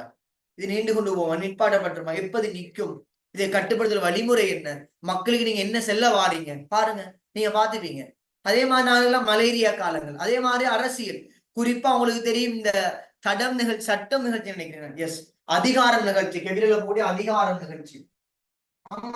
அரசியலை பத்தி பேசுவாங்க. வேற நிகழ்ச்சி அரசியல் பத்தி பேசுற நிகழ்ச்சிகள் ஞாபகம் இல்லை எனக்கு. ஒன்று அதிகாரம் நிகழ்ச்சி, இன்னொன்று சட்டம் நினைக்கிறேன். வெளிச்சம். வெளிச்சம். தடம். பேர் நினைக்குது முதல் சக்தியில மின்னல். மின்னல் நினைச்சு கொண்டு ஞாபகம் வரல. மின்னல் சக்தியில மின்னல். அதிகாரம் கேபிட்டல்ல போறது, சட்டம், மின்னல், வெளிச்சம், புதிய பாதை நிகழ்ச்சி. புதிய பாதை நிகழ்ச்சி இது எஜுகேஷனோட சம்பந்தப்பட்ட விஷயம். லெக்சர்ஸ் மாஸ் எல்லாம் வருவாங்க கூடியது புதிய பாதைக்கு. இப்ப என்ன நடக்கும் சொன்னா இங்க பேட்டிகான்னு சொல்லுவாங்க தெரியுமா? எஸ், அதுதான் இங்க நடக்கிற விஷயம். கலந்துரையாடல் டிஸ்கஷன், பேட்டி கண்டு விஷயம் கொடுக்கறது. அவங்கள கேள்வி கேட்பாங்க, இந்த அரசியல் போட்டு பிடிக்குது, இலங்கை நாட்டு அரசியல் எப்படி போகுது, இதுக்கு என்ன தீர்மானம், தேர்தல் நடக்குமா, தேர்தல் எப்படி நடாத்தலாம் பாருங்க. இப்படி விலங்கல்ல தலைவாசல். தலைவாசல். ஓ, அதுவும் வரும். எஸ் எஸ், அது சஞ்சிகை நிகழ்ச்சியான தலைவாசல். தலைவாசல் சஞ்சிகை நிகழ்ச்சி தான். ஆனா டிஸ்கஷன் நடக்கும் அங்கே. குட், சரியும் நாங்க எடுக்கலாம், தலைவாசலையும் எடுக்கலாம். நிறைய உதாரணம் பாருங்க. இதெல்லாம் நீங்க சொல்றது டிவி பாக்குற முஸ்பதிக்கு இல்ல, இந்த படிங்க டிவில எடுத்து. எனக்கு இதுகள் தான் உதாரணம். சில பிள்ளைகள் ஒன்றுமே தெரியாது, சும்மா டிவி ஆண்டு பார்த்துட்டு அது இல்ல. நீங்க படிக்கணும் டிவி. இப்ப எங்களுக்கு தேவை மீடியால உதாரணம். அதுக்கு டிவி குந்தி கொண்டிருக்கிறியா படிக்காமலுக்கு, அப்படி இல்ல. டிவியை பாருங்க, நிகழ்ச்சிகள் பேரை பார்த்துக்கோங்க, தேவைப்படும் பாருங்க. தலைவாசல், அதிகாரம், சட்டம், வெளிச்சம், புதிய பாதை, மின்னல். இந்த நிகழ்ச்சி எல்லாமே டிஸ்கஷன் நிகழ்ச்சிகள் தான், கலந்துரையாடல் நிகழ்ச்சி. அப்ப என்ன செய்வாங்க, முக்கியமாக ஒரு நாட்டில் இருக்கக்கூடிய பேசு பொருள் அல்லது முக்கியமாக உலகத்தில் இருக்கக்கூடிய உதாரணமா யுத்தம் சார்ந்த விஷயம், ஏன்னா இஸ்ரேல் பலஸ்தீன் யுத்தம் நீண்டு போகுமா, யுத்தத்துக்கான தீர்வுகள் கிடைக்குமான்னு சொல்லி அது சார்ந்த ஆட்கள். அதே மாதிரி உங்களுக்கு தெரியும் இல்லைங்க பேசு பொருள் விஷயம், இந்த என்ன யூனிவர்சிட்டி ஸ்ட்ரைக் என்ற விஷயம். அப்ப அது சார்ந்த லெக்சர்ஸ் மாதிரி எடுப்பாங்க ஊடகங்கள், எடுத்து கேள்வி கேட்பாங்க. கிட்டத்தட்ட ஒரு பிரச்சனை போச்சு உங்களுக்கு தெரியும், இந்த டாக்டர் அர்ச்சுனா அந்த பிரச்சனை சாவக்கச்சேரி நினைக்கிறேன், அந்த ஊர்ல அந்த பிரச்சனை பாருங்க, ஒரு டிஸ்கஷன் நிகழ்ச்சி அதிகார நிகழ்ச்சியில போச்சு, நீங்க பார்த்த விளங்கும். அப்ப இவ்வாறு எந்த விஷயம் நியூஸ் வெலு செய்தி பெறுமதியாக இருக்குமோ, அதிகமாக மக்கள் மத்தியில ஒரு தேவையுடைய விஷயமாக இருக்குமோ, எந்த விஷயம் மக்களுக்கு ஒரு தீர்வு கிடைக்க வேண்டி இருக்குமோ, அது சார்ந்த விஷயங்கள்ட்ட முக்கியமா கொண்டு வருவாங்க. என்ன நியூஸ் வெலு, செய்தி பெறுமதி. சும்மா தேவையில்லாத விஷயம் பேச தேவையில்லையே, தேவையில்லாத விஷயம் பேச தேவையில்லையே. அன்னைக்கு புதிய போக்கு தேவையில்லாத விஷயம் வந்தது. உண்மையா ஊடகம் இருக்க வேண்டிய ஒழுக்கம் இதுதான். மக்களுக்கு எது தேவை, மக்களுடைய தேவை அறிஞ்சு மக்களுக்கு பொருத்தமான பாருங்க, பலஸ்தீன யுத்தம் பேசணும், ஆரோக்கியம் சார்ந்த விஷயங்களை பேசணும், சுகாதாரத்தை பத்தி பேசணும், கல்வியை பத்தி பேசணும், கட்டாயம் பேச வேண்டிய விஷயம். இப்படியான முக்கியமான கருப்பொருட்களை மையப்படுத்திதான் பெரும்பாலும் இந்த கலந்துரையாடல் நிகழ்ச்சி நடக்கும். அதான் சம்பாஷணை சொன்னேன்.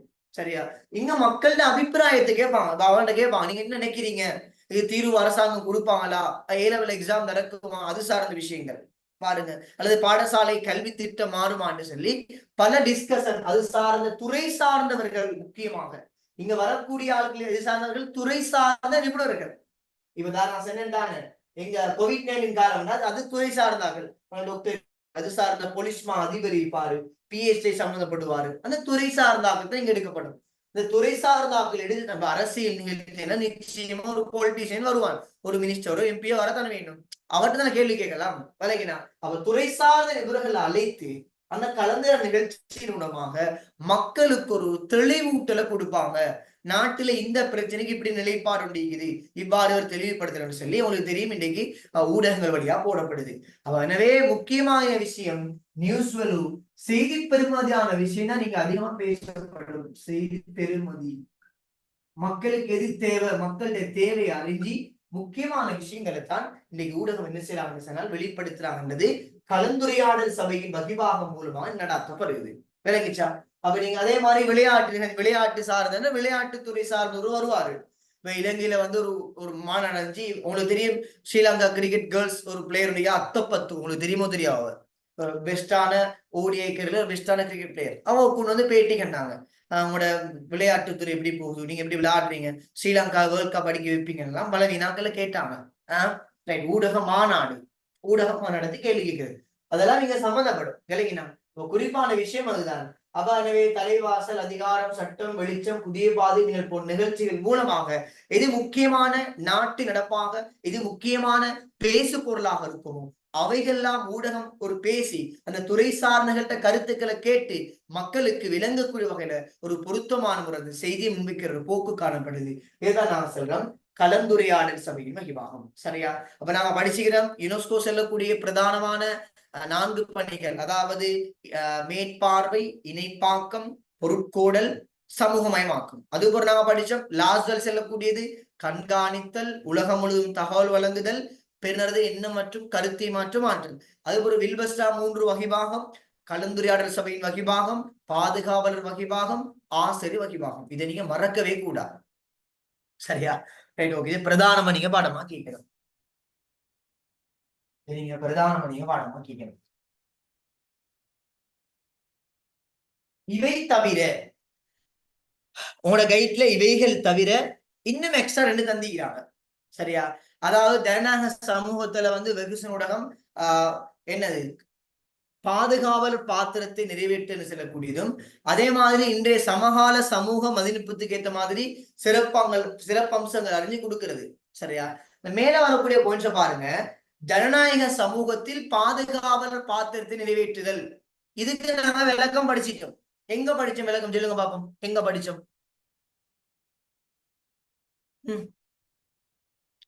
ஜனநாயக சமூகத்துல பாதுகாவலர் வகிபாகம் படிச்சோமா இல்லையா? இப்ப எங்க படிச்சோம்? மேற்பார்வை. அந்த மேற்பார்வை, அந்த கண்காணித்தல், லாஸ்டா வில்பஸ்டாம் சொன்ன பாதுகாவலர் வகிபாகம். உங்களுக்கு மேற்பார்வைக்கும் அந்த கண்காணித்தலுக்கும் பாதுகால் வகிபாகத்துக்கும் அதுல வரக்கூடிய பாயிண்ட்ஸ், அதாவது உனக்கு கையில 68ஆம் பக்கம் வருது பாருங்க. சில விஷயங்கள் இதன் அடிப்படைத்தாவது பொதுமக்களுக்கு ஏற்படும் அச்சுறுத்தல் தொடர்பில் கரிசல் நிறுத்தல், அவற்றுக்கு எதிராக குரல் கொடுத்தல், ஆட்சியாளர்கள் தான் தோன்றித்தனமாக செயற்படுகிற போது சமூக அக்கறையோடு சமூகத்துக்கு ஏற்படும் பாதிப்பை தடுத்துக் கொள்ள வெகுசன ஊடகம் செயற்படும். இவை நாங்க இந்த 2 பாயிண்ட்ஸையும் எங்களுக்கு என்ன செய்யலாம் சொன்னா, அந்த பாதுகாவலர் வகிபாகத்துக்கும் அந்த கண்காணித்தலுக்கும் அந்த மேற்பார்வைக்கும் எங்களுக்கு எடுக்கலாம். அப்ப இதுல இருக்கக்கூடிய பாயிண்ட்ஸும் எங்களுக்கு வரும். நான் அது படிச்சுட்டோம். அதாவது உங்களுக்கு தெரியும், உதாரணமா லாஸ்டா கடைசியான ஒரு போராட்டம் என்ன, எங்க கோஹோம் என்ற பிரச்சனை உங்களுக்கு தெரியும். அங்க வந்து ஊடகங்கள் வந்தோன்னு அவனுக்கு அடிக்கிறதுக்கு பாயம் யாரு, அரசாங்கத்துக்கு மக்களுக்கு அடிக்க பாயம். ஏன்னா டிவிக்காரன் வீடியோ எடுத்து கொண்டு டிவியில போடுவானே, அதுதான் அந்த சக்தி டிவிக்காரர்கள் அடி வாங்கினாங்க. நீங்க பாத்துப்பீங்க நினைக்கிறேன், சரியா? அடி வாங்கி ஹாஸ்பிட்டல் அட்மிட் பண்ணப்பட்டாங்க. என்னென்றால் மக்களுக்கு எதிராக ஏதாவது பிரச்சனை நடக்கும்போது ஊடகம் பேசுறோம், மீடியாக்காரன். அவனுக்கு கைதான உழப்பு வருமானம் இவைகளை போட்டோம்னா நைசா உள்ள காசில் அஞ்சம்லாம் நடக்கிற விஷயமே இது. பல விஷயம் அதெல்லாம் பேச வேண்டிய அவசியப்பாடு இல்லை. என்ன செல்ல வாரேன்டா, நான் இப்ப ஊடகத்தை கண்ட பயம் கவர்மெண்ட்டுக்கு. ஏன்னா ஊடகம் என்றது ஒரு நாட்டினுடைய 4வது அரசாங்கம். ஒரு நாட்டில அடுத்த கவர்மெண்ட தீர்மானிக்கக்கூடிய சக்தி, அந்த பலம் குறிப்பாக மாஸ் மீடியா வெகுசன ஊடகத்துக்கு இருக்குது. அதான் சொன்னேன், அரசாங்கத்துக்கு மீடியாக்கார கேள்வி கேட்டுருவானோ, தகர மைக்க வந்து குடிச்சிருவானோ, அந்த பயமும் அவங்களுக்கு ஈக்குது. நீங்க பாத்தீங்க, எங்க போனாலும் புறத்தாலும் தெரியவானே, அவனுக்கு அதான் நியூஸ் எடுத்தா வர முடியும். சொல்லிட்டான், வாய விட்டானா முடிஞ்சு வர ஃபுல்லா ஸ்ரீலங்கா ஃபுல்லா உலகம் ஃபுல்லா அந்த நியூஸ் பேசு பொருளா மாறும். ஹெட்லைன்ல இந்த அரசு பேசினாரு இல்லையா? எனவே என்ன செல்ல வாரேன், இன்னைக்கு சமூகத்தை பாதுகாக்கின்ற ஒரு பாதுகாவலனாக, அதான் நான் முன்னுக்கே சொன்னேன், சமூகத்தை பாதுகாக்கின்ற வாட்ச் டோ, காவல் நாய் என்று சொன்னேன் நான். அந்த பணியை ஊடகம் நிறைவேற்று செல்ல வராங்க. அது முதலாவது வார போய் நான் முன்னுக்கே படிச்ச விஷயம். அடுத்தது சொல்றாங்க பாருங்க, சமகால சமூக மதிநுட்பத்தின் சிறப்பியவே அறிந்து கொள்ள. இது என்ன செல்ல வருதுன்னு சொன்னால், இன்னைக்கு சமகால பெருநர்கள் எதை விரும்புறாங்களோ, புதிய ஆடை அணிகள், புதிய கலாச்சாரம், புதிய உணவு முறைகள், புதிய தொடர்பாடல், புதிய தொழில்நுட்பம், புதிய விஞ்ஞானம், புதிய அம்சங்களுக்கு ஏத்த மாதிரி ஊடகம் மாறுற இன்னைக்கு விளங்குதா? அதாவது குறிப்பாக வந்து உங்களுக்கு தெரியும், டிவிக்கு தானே, டிவிக்கு சொல்லுவாங்க கவர்ச்சிகரமான ஊடகம், டிவி அழைக்கிறாங்க கிளேமரஸ் மீடியா. கவர்ச்சிகரமான ஊடகம், டிவி அழைக்கிற பேர் அடிக்குது கவர்ச்சிகரமான ஊடகம், கிளேமரஸ் மீடியா. ஏன் இதை அழைக்கிறாங்கன்னு சொன்னா, அங்க முன்னுக்கு சொல்லப்பட்ட பணியோட சம்பந்தப்படுது. அதாவது பாரம்பரிய அம்சங்களுக்கு முக்கியம் கொடுக்கறத விட, பாரம்பரிய அம்சங்களுக்கு அது முக்கியம் கொடுக்கறத விட புதிய அம்சங்களுக்கு டிவி முக்கியம் கொடுக்குது. புதிய கலாச்சாரம், புதிய ஆடினிகள், புதிய உணவு முறை முன்னுக்கு விளங்கப்படுத்தினேன். இப்படி புதிய விஷயங்களுக்கு முக்கியம் கொடுக்கறதாலதான் தொலைக்காட்சி அழைக்கிறாங்க. அது ஒரு கவர்ச்சிகரமான ஊடகம். இதைத்தான் அடுத்து வரக்கூடிய இவை தவிர இருக்கக்கூடிய 2 பாயிண்ட்ஸ் தானே. அதுல முதலாவது செல்லக்கூடிய பாயிண்ட்ஸ் பாதுகாப்பு வாங்கிப்பாங்க, நான் முன்னுக்கே படிச்சது. 2வது செல்ல வர்றது புதிய விஷயங்கள், அது இன்னைக்கு ஊடகம் கொண்டு வர்றது, அதான் பேசுறாங்க. இப்ப நீங்க இவைகளை பிரதானமா பாடமாக்கிட்டீங்க பரவாயில்ல. ஆனால் முன்னுக்கு செல்லக்கூடிய யுனெஸ்கோட அந்த பல குரல் ஒரு உலகம், மெனி வாய்ஸ் ஒன் வேர்ல்ட், அது செல்லக்கூடிய 4 பிரதான பணிகளும், ஹெரோடிலாசல் செல்லக்கூடிய 3 பிரதான பணிகளும், வில்பஸ்டாம் செல்லக்கூடிய 3 இவைகளுக்கு முக்கியம் கொடுத்து பாடமாக்குங்க. இதை நீங்க பாடமாக்கினா பரவாயில்ல, ஆனா தெரிஞ்சு வச்சுக்கோங்க, இவை தவிர எக்ஸ்ட்ரா இன்னும் 2 இருக்குது என்று இது பொதுவாக சொல்லிக்கிறாங்க இல்லைங்களா? இதுகிற விஷயங்கள் எங்களுக்கு அங்க நோட்ஸ் எடுத்து எழுதலாம், சரியா? இதோட உங்களுக்கு அந்த வெகுசனோட பணி என்ற பகுதி முடியுது, சரியா? ரைட், இப்ப நாங்க அடுத்து நாங்க போறோம். வரீங்க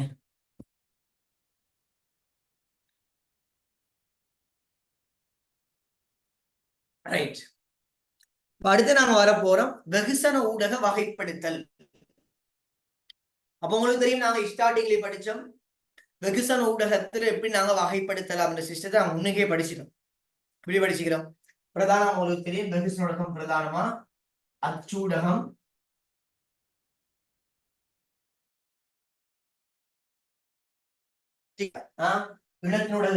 மின்னணு ஊடகம் அல்லது மின்னியல் ஊடகம் என்றெல்லாம் வகைப்படுத்த லாஸ்ட் கிளாஸ்லயே இந்த பாடம் ஸ்டார்ட்லே படிச்சு முடிஞ்சு. அப்ப சில விஷயம் வெகுசன ஊடகத்தின் வகைப்படுத்தல்.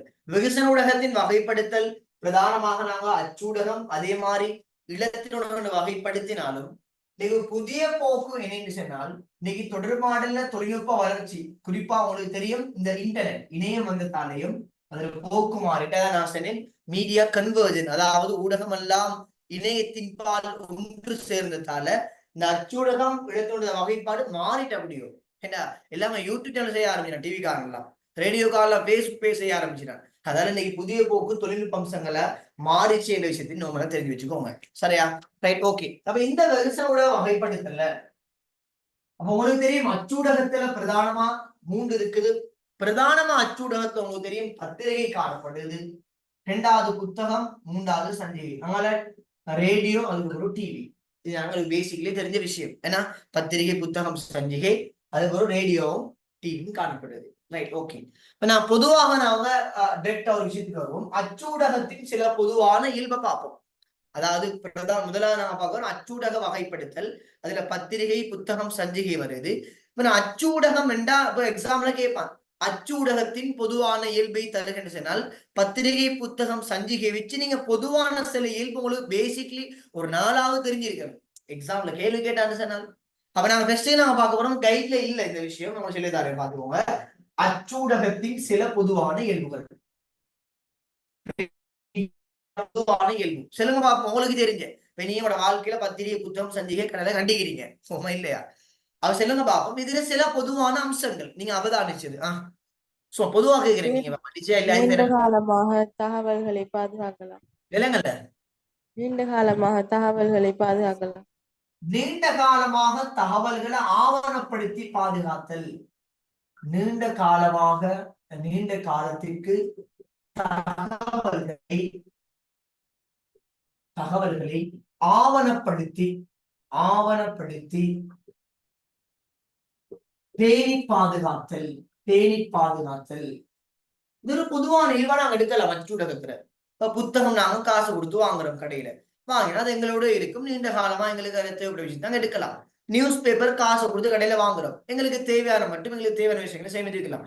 மெகசின், சஞ்சிகை கடையில பாருங்க. அப்ப எதை எடுத்தாலும் எங்களுக்கு தேவையான வகையில அந்த அச்சூடகம் என்றது அழிஞ்சு போக மாட்டேது. நாங்க பேணி பாதுகாத்து வச்சிருந்தால் நீங்க 2010ஆம் ஆண்டு வாங்கின பேப்பர் ஊட்ட வச்சா அது அப்படி இருக்கும். அது கரையால் அழிக்கிறது வேற விஷயம், தண்ணி ஊற்றி அது செல் வரல. அது நீங்க பேணி பாதுகாத்து அப்படியே பாருங்க. இப்ப நாங்க A-level நோட்ஸ் எழுதுறோம், எப்பயோ படிச்ச நோட்ஸ் இன்னைக்கு இல்லை எங்கள்கிட்ட. சில ஆட்கள் கிரேட் 1ல பிடிச்ச புக் கூட வச்சுக்கிறாங்க. அப்ப எனவே அச்சூடகத்தில் ஒரு பொதுவான இயல்பு என்ன, நீண்ட காலத்துக்கு தகவல் ஆவணமா பேணி பாதுகாக்கலாம். நாங்க இது சொல்லலாம். வேற பொதுவான இயல்பு எடுக்கலாம். குறைந்த செலவு.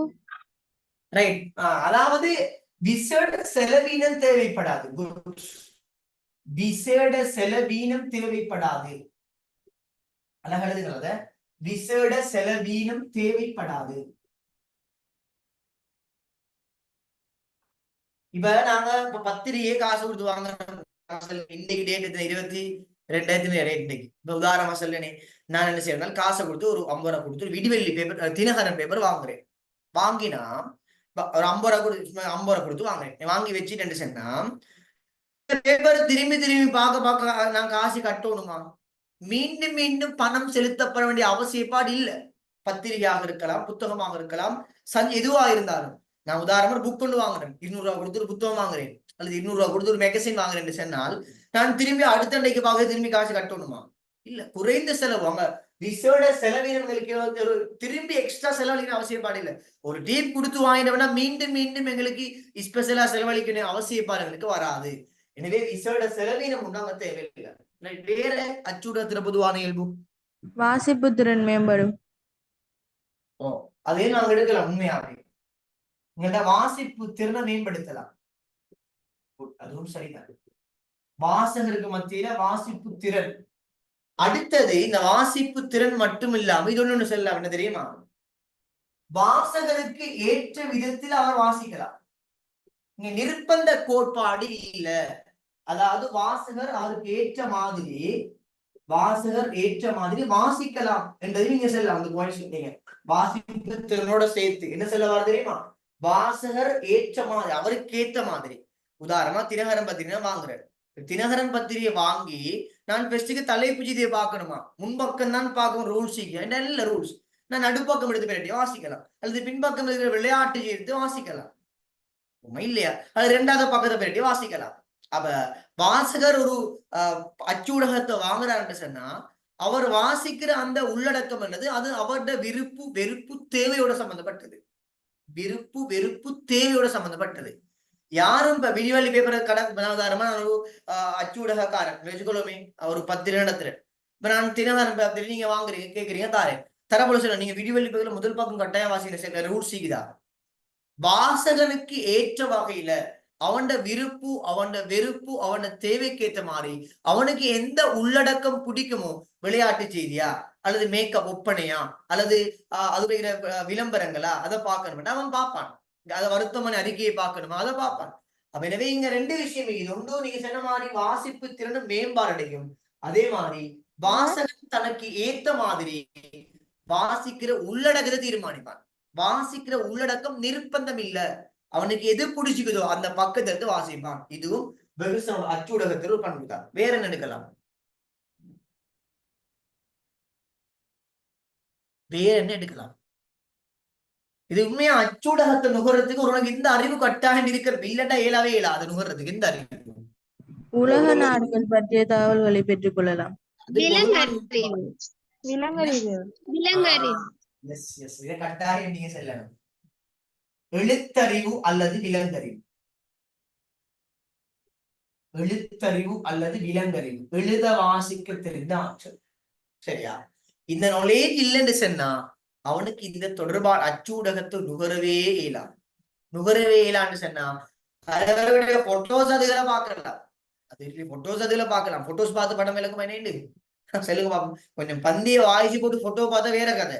சும்மா போட்டோ மட்டும் பார்த்தா விஷயம் கிடைக்க மாட்டேன். இல்ல, எல்லா இடத்தையும் கிடைக்க மாட்டுச்சு.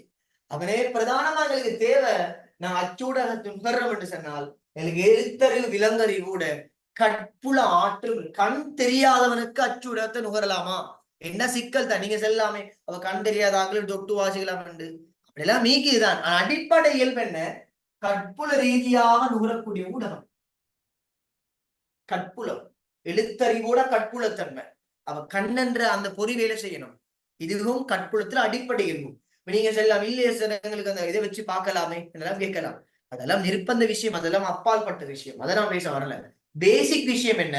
அவனுக்கு ஒன்று எழுத வாசிக்க தெரிந்த ஆற்றல், வாசிக்க தெரிஞ்சிருக்கணும். அச்சூடகத்து நுகர்ந்தால் அங்க என்ன மொழியில இருக்குது, தமிழா சிங்களமா ஆங்கிலமோ, அந்த மொழியில அந்த எழுத்தறி விலங்கு இருக்கு. அடுத்தது கற்புலத்தன்மை. இது இல்லைன்னு சொன்னா அவருக்கு அச்சூடகத்தை என்ன செய்யற நுகர்ற கஷ்டம். வேற என்ன விடலாம் பாருங்க. நாலு வந்துட்டு மாஷா. வேற என்ன தேவை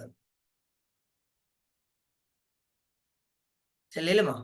அச்சூடகத்தின் சில பொதுவான இயல்புகள். அப்ப நீங்க பிரதானமா நாளை வச்சுக்கோங்க. எக்ஸாம்ல வந்து எழுதுறதுக்கு வேணும்னா. அடுத்தது அச்சூடகத்தை பொறுத்த வரைக்கும் இலகுவாக எங்கும் கொண்டு செல்லலாம். இது ஒரு சில பொதுவான இருக்கலாம். இலகுவாங்களுக்கு சும்மா ஜஸ்ட் பேப்பர் தானே மடிச்சு வச்சாச்சு, ஈஸியா எங்களுக்கு என்ன செய்யலாம், எடுத்து பேய்த்திடலாம். இலகுவாக எங்களுக்கு இன்னும் டக்குன கொண்டு போ நகர்த்தக்கூடிய ஊடகமா இது காணப்பட்டது.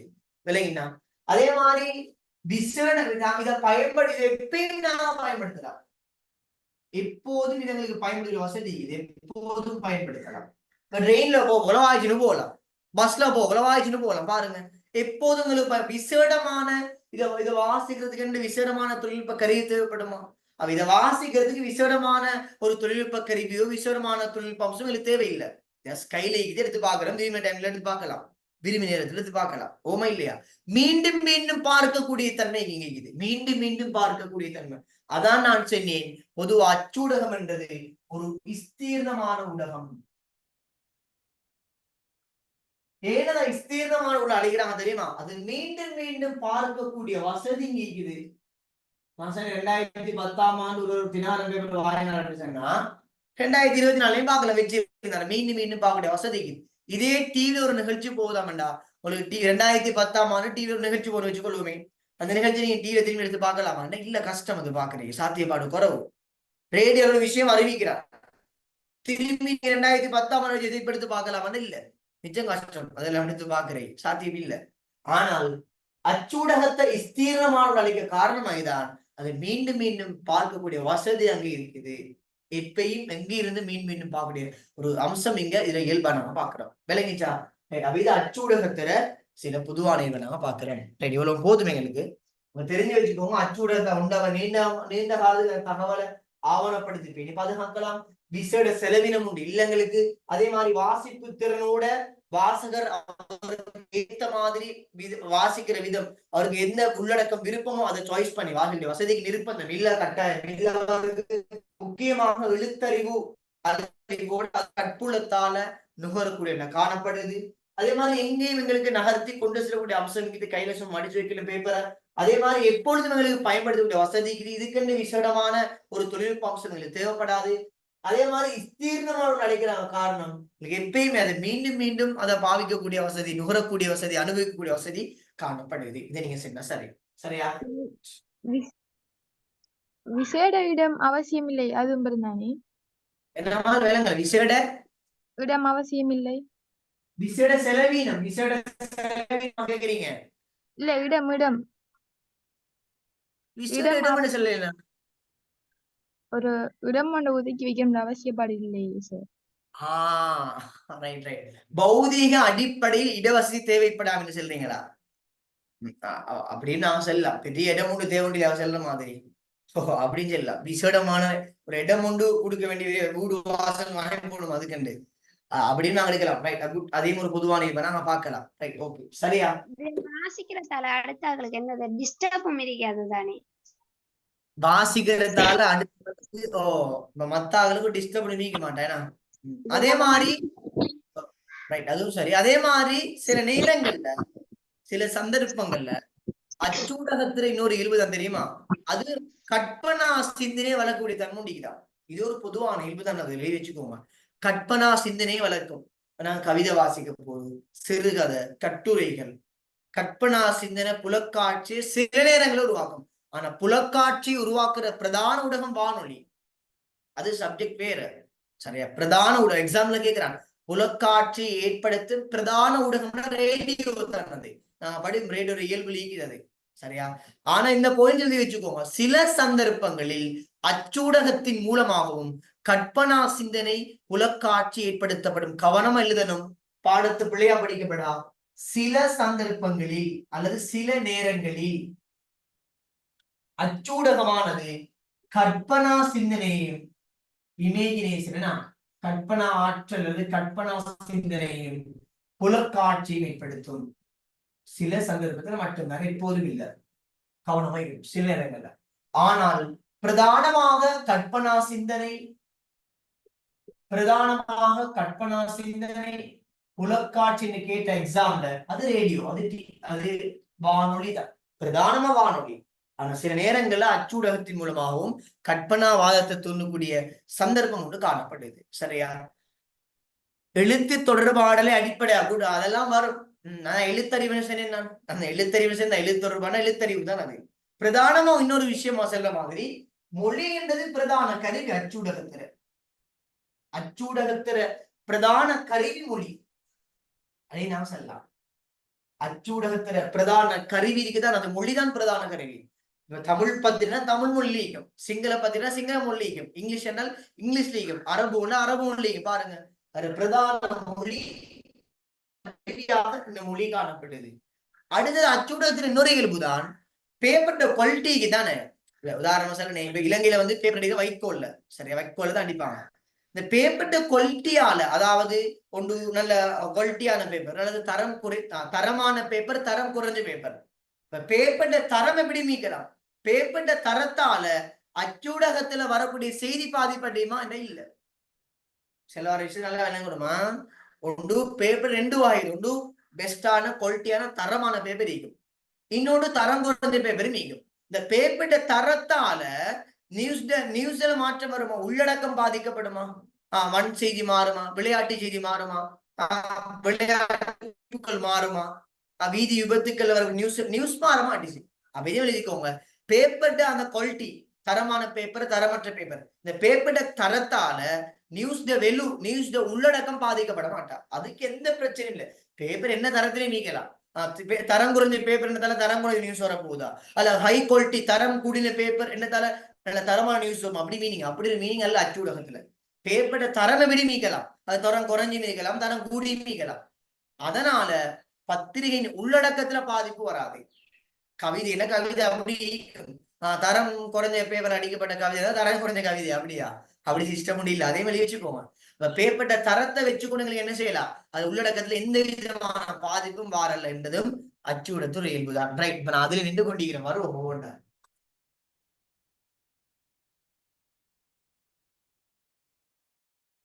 ரைட், அந்த வகையில இப்ப நீங்க பார்க்க போறீங்க வெகுசனோட வகைப்படுத்தல். முதலாவது நாங்க பார்க்க போறது பத்திரிகை.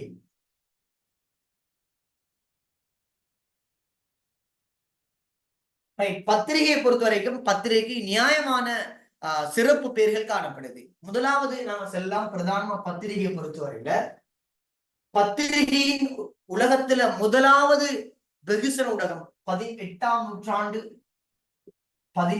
நூற்றாண்டு உலகின் முதலாவது வெகுசன ஊடகம் என்ற விஷயம் கொடுக்கப்பட்ட வெகுசன ஊடகம் என்ற சொல் உலகத்திலே முதலாக இந்த வெகுசன ஊடகம் என்ற சொல் முதல்ல பயன்படுத்தப்பட்ட ஊடகம் நிச்சயம் அந்த பத்திரிகை தான். விளங்கினா? இதுக்கு ஆரம்ப பேர் என்ன தெரியுமா? ஆரம்ப பேர், பழைய பேர் வந்து இதழியல். அதனாலதான் இலங்கையில மீடியா பாடத்திற்கு இதழியல் என்ற பேர்ல அழைச்சாங்க. ஏன்னா உலகத்துல முதலாவது ஊடகம் இதுதான், பத்திரிகை தான். அதுக்கு பேர் தான் இதழியல் என்ற பேர் அழைக்கிறாங்க. பத்திரிகை பழைய பேர். விளங்கிச்சா? பத்திரிகை இன்னொரு சிறப்பு பேர் இது, சரியா? அதாவது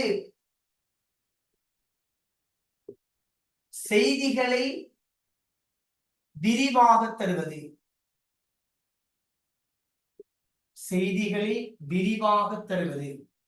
ஏதாவது டிவில அந்த டைமுக்குள்ள சொல்லி முடிச்சிருவாங்க. ரேடியோக்காரன் மிச்ச நேரம் என்ன செய்ய செய்தி வச்சுக்கோ அலட்டி கொண்டு பேசிக்கொண்டு மிச்ச நேரம் அலட்டி கொண்டு இருக்க மாட்டான். அவனும் சோட்டான் ஸ்வீட்டா சொல்லி முடிச்சிருவான். ஆனா பத்திரிகையை பொறுத்தவரையில அது என்ன செய்யும் சொன்னால் ஒரு தலைப்பு கட்டுருண்டே வந்திருக்கும். COVID-19 கட்டுருண்டே வந்திருக்கும். பல்கலைக்கழக ஸ்ட்ரைக் போடப்படி அதை பத்தி தனி கட்டுரை இருக்கும். அரசியல் பிரச்சனையா தனி கட்டுரை பாருங்க. அப்ப செய்திகளை வெகுசன ஊடகத்தை பொறுத்தவரையில செய்திகளை விரிவாக தருகின்ற ஊடகம் என்று சொன்னால் நிச்சயமா பத்திரிகை தான். விளங்கினா? அதை நாம செல்லலாம் பத்திரிகை. அதே மாதிரி நாம செல்லலாம் பத்திரிகை பொறுத்த வரைக்கும் பத்திரிகையை நாளிதழ் அல்லது தினசரி அளிப்பாங்க. நாளிதழ் தினசரியானது. இது பத்திரிகையில ஒரு விசேடமான இயல்பு.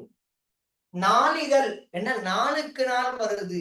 தினசரி என்றாலும் ஒவ்வொரு நாளுக்கு தினசரி என்ன ஒவ்வொரு நாளும் செய்யற டெய்லி ரொட்டேட். இப்படி ஒரு இயல்பு பத்திரிகை லீவ் கொடுக்குறாங்களா? பத்திரிகைக்கு எப்பயாவது ஸ்ரீலங்கால லீவ் தானே? லீவ் இல்ல, சரியா? பத்திரிகையில செல்லக்கூடியது, அது நாளுக்கு நாள் வரக்கூடியது, தினசரியானது. இந்த பத்திரிகை சிறப்பு காணப்படுது, சரியா? அதே மாதிரி பத்திரிகைக்கு சொல்லுவாங்க இன்னொரு பேர் தான் என்னன்னு சொன்னால் ஆயுட்காலம் ஒரு நாள். ஆயுட்காலம் ஒரு நாள். இதெல்லாம் கைட்ல இல்ல. சில விஷயங்கள் சிலது கைட்ல இல்ல மாட்டா, எழுதி வச்சு கொஞ்சம்.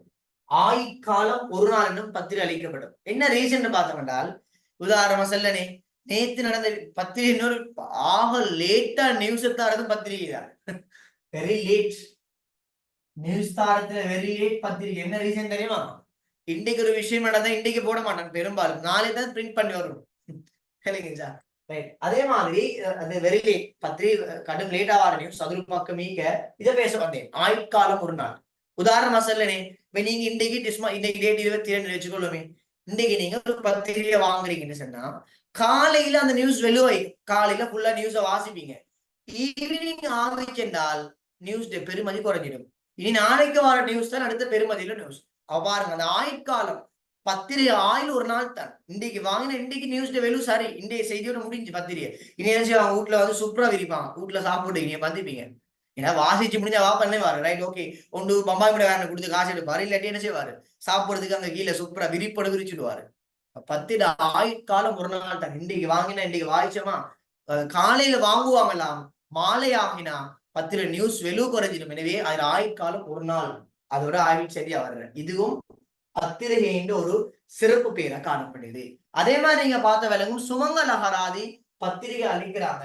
குறிப்பாக செய்தியை பிரபலியப்படுத்தும் தாள், செய்தியை பிரபலியப்படுத்தும் தாள், இது சுமங்கல் அகராதி அளிக்கிறாங்க. சுமங்கல அகராதி. செய்தியை வந்து ஃபேமஸ் ஆகுது, பிரபலியப்படுது. உண்மைதானே?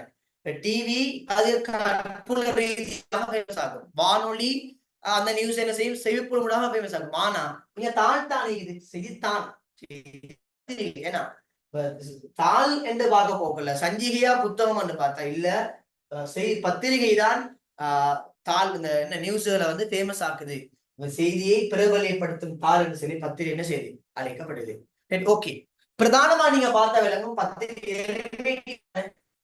நல்லா ஒரு ரிவிஷன் பண்ணிக்கொள்றேன். 18ஆம் நூற்றாண்டு பத்திரிகை ஊடகம் வருது. உலகின் முதலாவது வெகுசன ஊடகம் அளிக்கப்படுது. உலகத்துல வெகுசன சொல் முதல் அளிக்கப்பட்ட ஊடகம் பத்திரிகை. இதுல பழைய பேர் இதழியல். அதே மாதிரி செய்தியை விரிவாக தருவது. இது நாளிதழ் தினசரியானது. செய்தியை பிரபலியப்படுத்தும் தாள். ஆய்காலம் ஒரு நாள். வெகுசன ஊடகத்துல மிச்சம் லேட்டா நியூஸ் தார ஒரே ஊடகம் பத்திரிகை தான். அதெல்லாம் ஒரு மாதிரி நியூஸை கொண்டு வந்துடுவான், ஓரளவுக்கு ரேடியோக்காரன் அறிவிச்சிடுவான், டிவிக்காரன் கொண்டு வந்துடுவான். ஆனா இது மிச்சம் லேட் ஆகும்டா, பிரிண்ட் பண்ணணுமே. அப்ப அடுத்த நாள் தான் நியூஸ் வரும். இன்னைக்கு ஒரு விஷயம் நடந்தா இப்ப இன்றைக்குரிய பத்திரிகை பிரிண்ட் பண்ணிடுவான். இன்னைக்கு வேற விஷயம் நடக்கிறதுனால உடனடியாக பிரிண்ட் பண்ண வேண்டிய வசதி இல்லை. அதனால இதுதான் பிரிண்ட் அவுட் ஆகும். அந்த சிக்கல் காணப்படுது. விளங்குச்சா? பத்திரிகை பொறுத்த வரைக்கும் இப்படி சில விஷயங்களை சொல்லலாம்.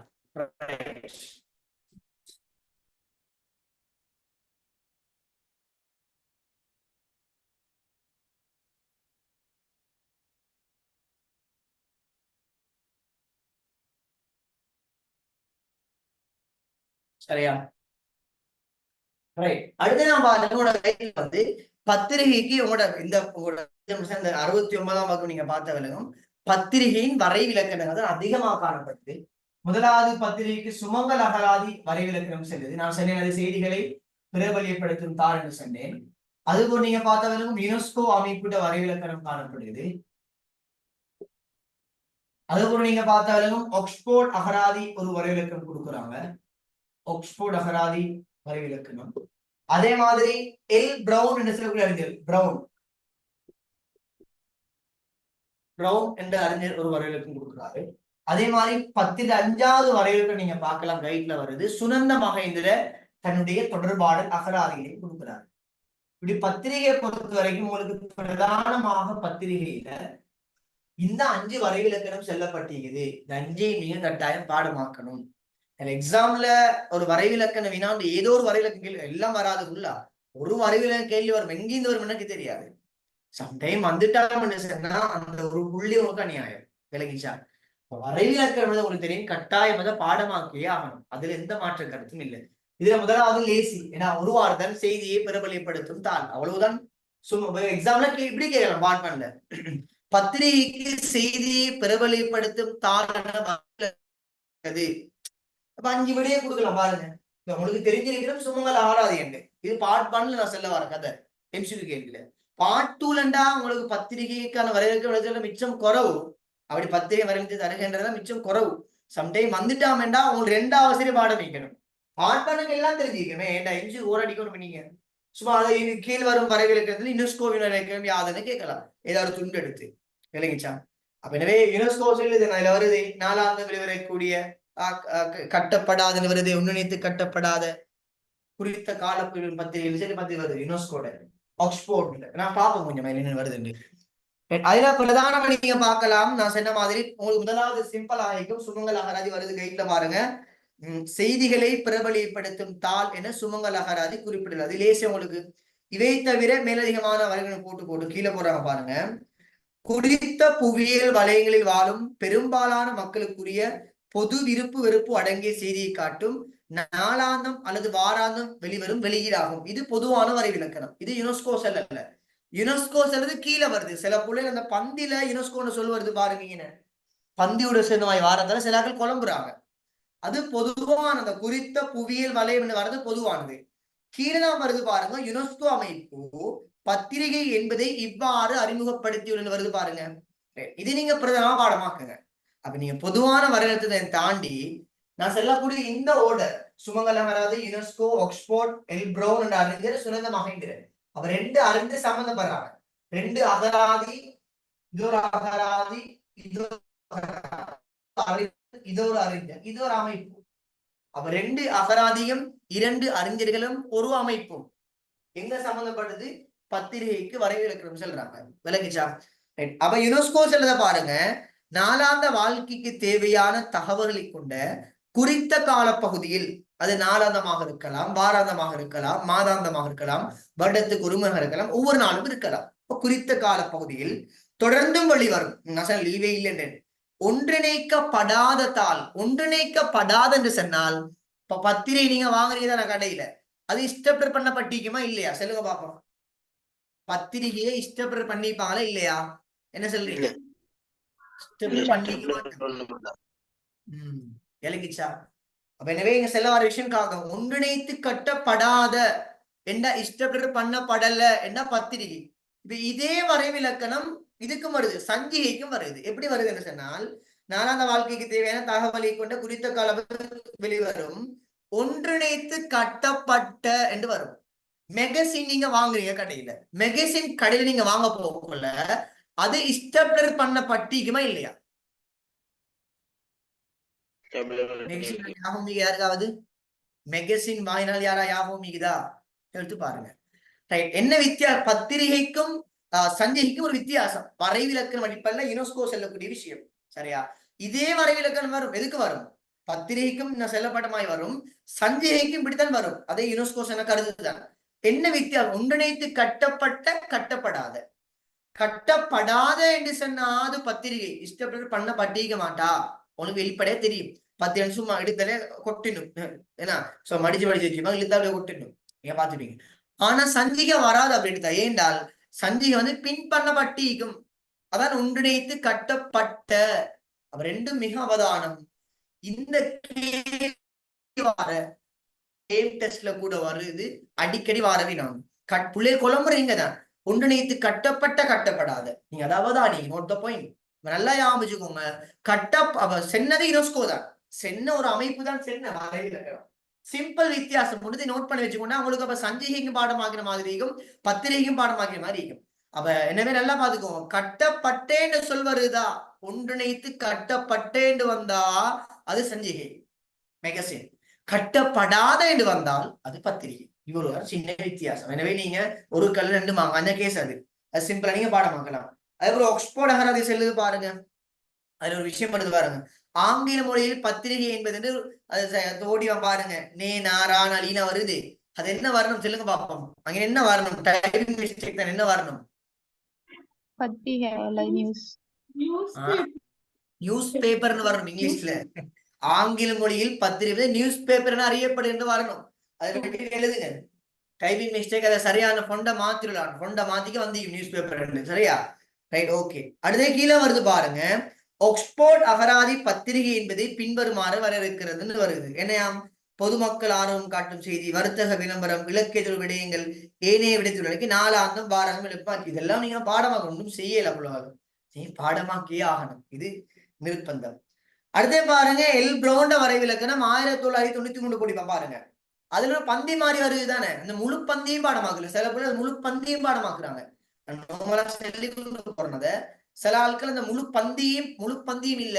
நோட் பண்ணி வச்சுக்கோங்க. எல் ப்ரௌன் செல்ல வரவேற்கனவே சொன்னால், பத்திரிகைகள் அச்சிடப்பட்ட வெளியீடாவதோடு, பத்திரிகை பிரிண்ட் பண்ணப்பட்ட அச்சிடப்பட்ட வெளியீடாவது அவை ஒன்று சேர்ந்து இருக்கும், ஆனால் இணைக்கப்படாத. நோட் பாயிண்ட் பாத்தீங்களா? எல் ப்ரௌன் தெளிவா செல்லாது. முதலாவது பிரிண்ட் பண்ண பட்டிக்கும் அழகா 1 2 வரல, அதை ஒன்று சேர்த்து வச்சுப்பாங்க, ஆர்டர் பண்ணிப்பாங்க. ஆனா செல்லாரு பாருங்க, இணைக்கப்படாத, பின் பண்ணிக்க மாட்டாங்க. என்றத யுனெஸ்கோவும் செல்லுது, எல் ப்ரௌனும் செல்றாரு. பாருங்க, நோட் பண்ண வேண்டிய விஷயம். அப்போ இணைக்கப்படாத தாள்கள் அடங்கிய தொகுப்பாகும். இவ்வளவும் தான் எல் ப்ரௌன். அது ஒரு நாளாந்தம், வாராந்தம் என்பதை வெளிப்படலாம் என்றெல்லாம் பொதுவான விஷயம். அப்ப எல் ப்ரௌன் செல்லுது 2 லைன் மட்டும் தான். பெரிய பெரிய வரலுக்கு வெளியில உங்களுக்கு கஷ்டப்பட்டு பாடுவாங்க. சிம்பிள். பத்திரிகை அச்சிடப்பட்ட வெளியீடு, அது ஒன்று சேர்க்கப்பட்டிருக்கும், இணைக்கப்படாத தாளின் தொகுப்பு. இவ்வளவு தான் எல் ப்ரௌன் செல்ற விஷயம். சரியா? அப்ப அவ்வளவு நீங்க பாடம் போதும் அந்த முழு பந்தியும் வராதா? அதுல கிளியர் எடுத்துக்கோங்க. என்ன செல்ல புலவல் தெரியாமலுக்கு முழு பந்தியுமே பாடம் வாங்கி முடிக்கிறாங்க. அநியாயம் அது. அடுத்தே பாருங்க, இச்சுருக்கமான வரையறைத்தின் விளக்கம் பேராசிரியர் சுனந்தமான தொடர்பாடல் அகராதி. ரைட், தொடர்பாடல் அகராதி கம்யூனிகேஷன் டிக்ஷனரி செல்றது சுனந்தமான புத்தகம். இந்த சுனந்த மகேந்திர தன்னுடைய புத்தகத்துல ஒரு வரைவிலக்கம் கொடுக்கிறாரு பத்திரிகை. சரியா? அது வந்து நீங்க நினைக்கலாம் பெரிய ஒரு பந்தி என்று, அதுவும் பெரிய பந்தி இல்ல. வாசிகள் நல்லா கேட்டுக்கோங்க. அவர் செல்லாரு பாருங்க, அவரை என்ன அவருடைய வரைவிலக்கணம் இங்கிலீஷ்ல ஆரம்பிக்குது. முதலாவது அதை நோட் பண்ணலாம். நீ அந்த கீவேர்டை புடிங்க. இவருடைய வரைக்கும் இப்படி ஆரம்பிக்குது, இவர் வரைக்கும் இன்னும் செல்லப்படுகிறது. இப்ப சுனந்த மகேந்திர சென்ன வரைவிலக்கணம் இங்கிலீஷ்ல ஆரம்பிக்குது பாருங்க. என்னையா நியூஸ் பேப்பர் என்று ஸ்டார்ட் பண்ற பாத்தீங்களா? இந்த கைட்ல பார்த்தாலும் நியூஸ் பேப்பர் ஸ்டார்ட் பண்றாரு. நியூஸ் பேப்பர் கூட செல்றாரு.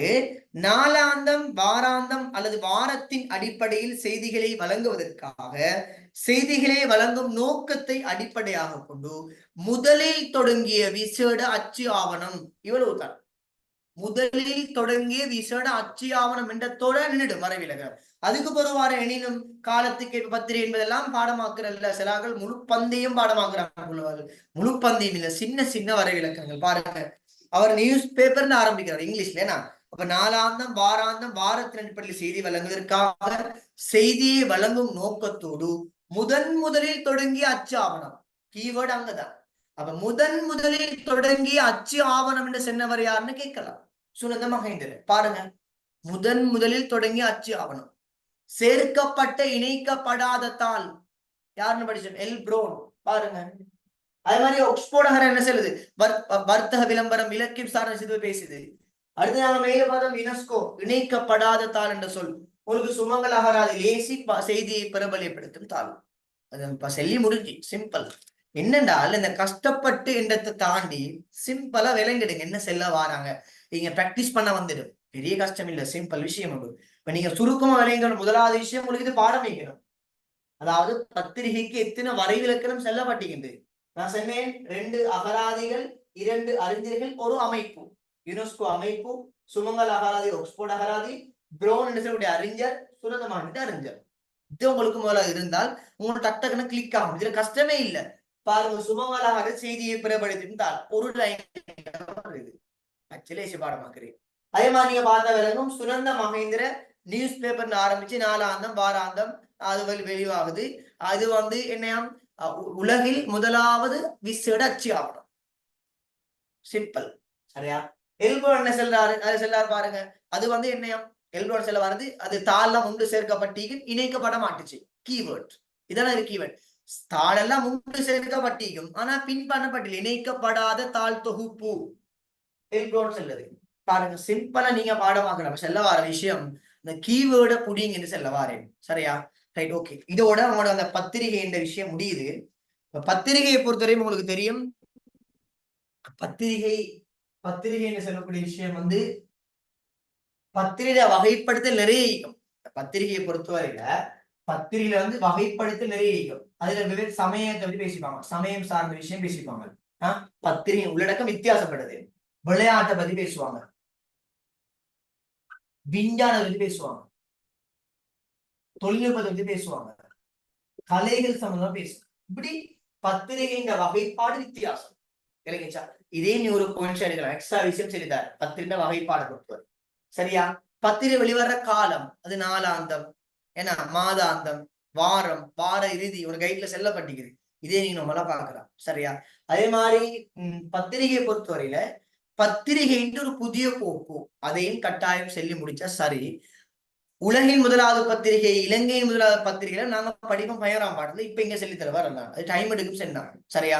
ரைட். இப்ப நான் குறிப்பா ஒரு விஷயம் சொல்ல போறேன். பத்திரிகையை பொறுத்தவரையில பத்திரிகையின் புதிய போக்குனை பத்தி பேச போறேன். என்ன புதிய போக்குன்னு பார்த்தோம் சொன்னால், பத்திரிகை ஆனது இன்னைக்கு நம்மளுக்கு தெரியும் இன்டர்நெட், இணையம். இணையத்தின் வருகையால பத்திரிகையின் போக்கு மாறிட்டு. இணையத்தின் வருகையால் பத்திரிகையின் போக்கு மாறிட்டு. அதாவது நியூஸ் பேப்பர் இது ஒரு வகைப்பாடு. அடுத்த வகைப்பாடு இணையம் வந்தத்தால், இணையம் வந்தத்தால பத்திரிகை மெத்தட் மாறுது. ஒன்று நியூஸ் பேப்பர், சரியா? இலத்திரனியல் பத்திரிகைன்னு சொல்றாங்க. இன்னொன்னு சொல்லாம பத்திரிகை இன்னொரு வகைப்பாடுதான் ஆன்லைன் எடிஷன் சொல்றாங்க. ஆன்லைன் எடிஷன் என்று அழைக்கிறாங்க. 2 பத்திரிகை. சரியா? 2 கேட்டகரி நீ தெரிஞ்சு வச்சுக்கோங்க. சிம்பிளான ஒரு தியரி வந்து சுருக்கமா ஒன்று லைனா வரப்போகுது. இணையத்தின் வருகையால் பத்திரிகையின் போக்கு மாறி விதம் கட்டாயம் தெரிஞ்சிருக்கு. அப்டேட் விஷயம் என்னென்னு சொன்னால் ஒன்று இ நியூஸ் பேப்பர், அதாவது இலத்திரனியல் பத்திரிகை. ஒன்று இலத்திரனியல் பத்திரிகை. இரண்டாவது விஷயம் இந்த ஆன்லைன் எடிஷன் என்பது நிகழ்நிலை. ஆன்லைன் நிகழ்நிலை அல்லது இயங்கு நிலை, இயக்க நிலை கூட சொல்லலாம். ஆன்லைன் என்ன விஷயம் என்ன ஒன்றுமில்லை, சின்ன விஷயம் தான். இந்த இ நியூஸ் பேப்பர் செல்ல வர விஷயம் என்ன சொன்னா, இப்ப நீங்க கடையில வாங்குற இப்ப தினகரன் ஆகிக்கலாம், வீரகேசரி எல்லாம் வாங்குறீங்க தானே கடையில. அதை நாங்க அப்படியே பிடிஎஃப் வடிவத்தில் சாஃப்ட் என்ன மென்பொருள் என்ன சொல்லுவாங்க, சாஃப்ட் காப்பின்னு சொல்லுவாங்க. சாஃப்ட் காப்பி தான் இது. சாஃப்ட் காப்பி ஏதாவது பிடிஎஃப் வடிவில் எடுத்தா எங்களோட சாதாரண வாழ்க்கையில் வரக்கூடிய பத்திரிகை தினகரன், வீரகேசரி, விடிவெள்ளி, விஜய் வருது. இந்த பத்திரிகை நீங்க பிடிஎஃப் அமைப்புல, அதாவது சாஃப்ட் காப்பி, நான் சொல்ல சரிதானே, சாஃப்ட் காப்பி மென்பொருள் அடிப்படையில், அதாவது பிடிஎஃப் அடிப்படையில் நீங்க எடுத்தீங்கன்னு சொன்னா அது இ நியூஸ் பேப்பர். அது இலத்திரனில் நல்ல விலையும் கொண்டு இலத்திரனில் பார்த்தீங்கன்னா இதுதான். அதாவது நீங்க அன்றாட வாழ்க்கையில வாங்கக்கூடிய தினகரனாக இருக்கலாம், விடிவெள்ளி, அந்த பத்திரிகை அப்படியோ பிடிஎஃப் அமைப்புல நீங்க எடுப்பீங்களாக இருந்தால் அதை நாங்கள் அழைக்கிறோம் இ நியூஸ் பேப்பர், இலத்திரனியல் பத்திரிகை. இது கிளியரா? அடுத்தது ஆன்லைன் எடிஷன் சொல்லக்கூடிய விஷயம், பிடிஎஃப் வடிவத்துல எடுக்க இயலா, அது பிடிஎஃப் அமைப்புல காணப்படாது. இங்க அது அதாவது இற்றைப்படுத்தல், ரெண்டு சொல்வீங்க சம்பந்தப்படும். இற்றைப்படுத்தல்,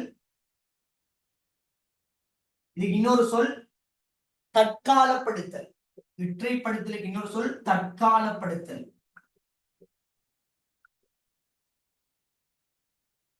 இச்சைப்படுத்தல் சொல் தற்காலப்படு, அதாவது அப்டேட் சொல்லுவோம், அப்டேட் ஆகிறன்னு சொல்லி. அதாவது இந்த ஆன்லைன் எடிஷன் செல்லக்கூடிய என்ன விஷயம் என்று சொன்னால், அப்டேட் ஆகி நியூஸ் வர அப்டேட் பண்ணி கொண்டே இருப்பான். இது பிடிஎஃப் அமைப்புல காணப்படாது.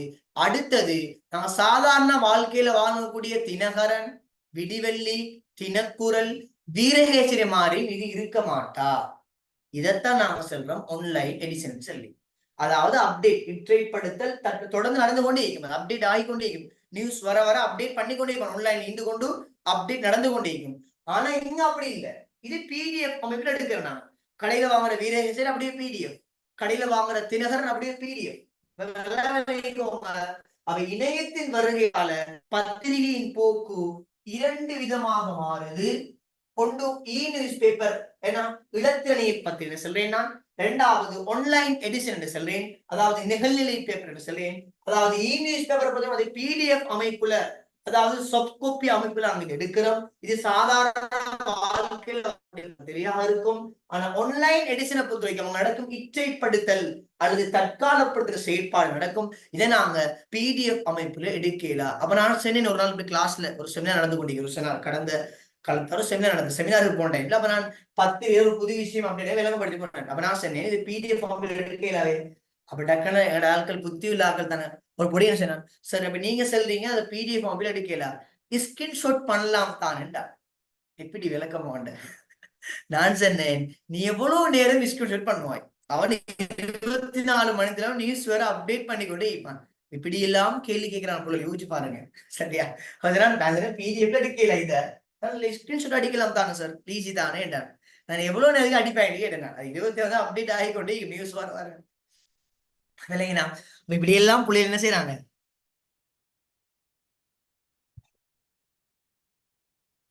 யோசிக்கக்கூடிய போக்கு இருக்குது. சரியா? அப்ப இது பிடிஎஃப், இது பிடிஎஃப் என்ன செய்யலாம், எங்களுக்கு எடுக்கலாம். இது கிளியரா உங்களுக்கு இல்லைங்க சென்னை?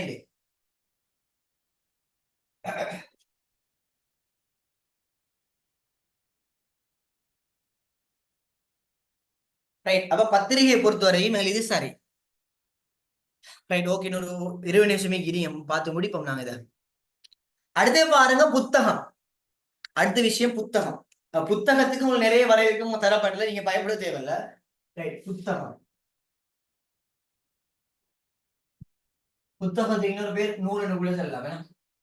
ஓகே. உங்களுக்கு புத்தகத்தை பொறுத்தவரையும் உங்களுக்கு பிரதானமா 2 தான் வருது. ஒன்று சுமங்கல் அகராதி, ஒன்று சுமங்கல் அகராதி செல்லக்கூடிய வரை இலக்கணம். இங்க 2 அகராதி சம்பந்தப்பட்டது. ஒன்று சுமங்கல் அகராதி வரை இலக்கணம், இரண்டாவது Harishchandra விஜயதுங்கவின்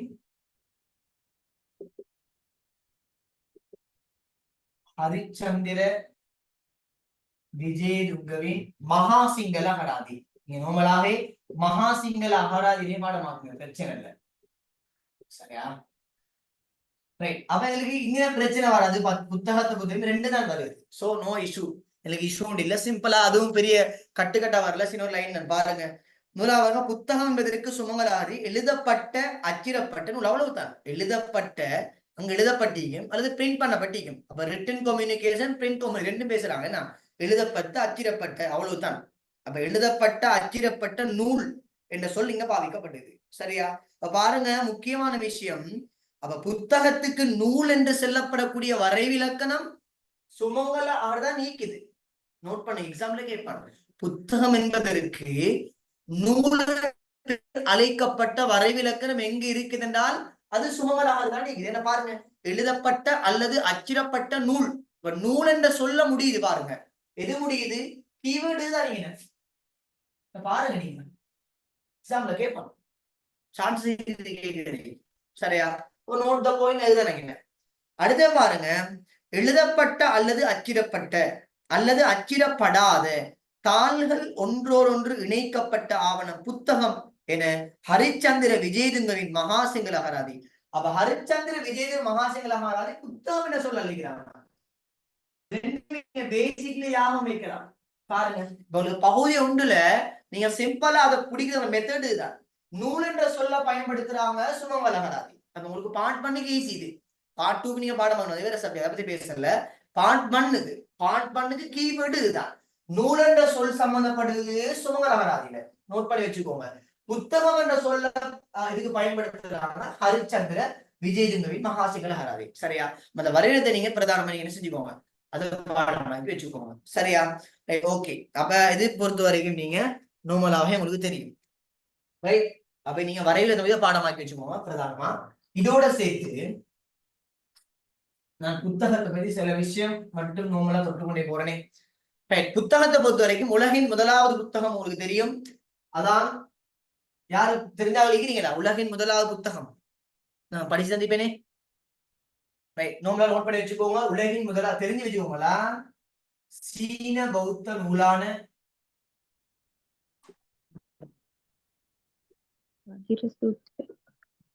வஜ்ரசூத்திரம்.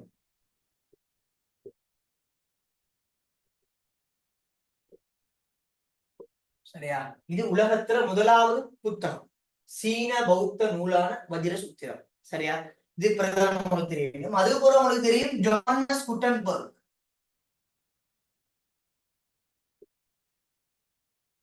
Johannes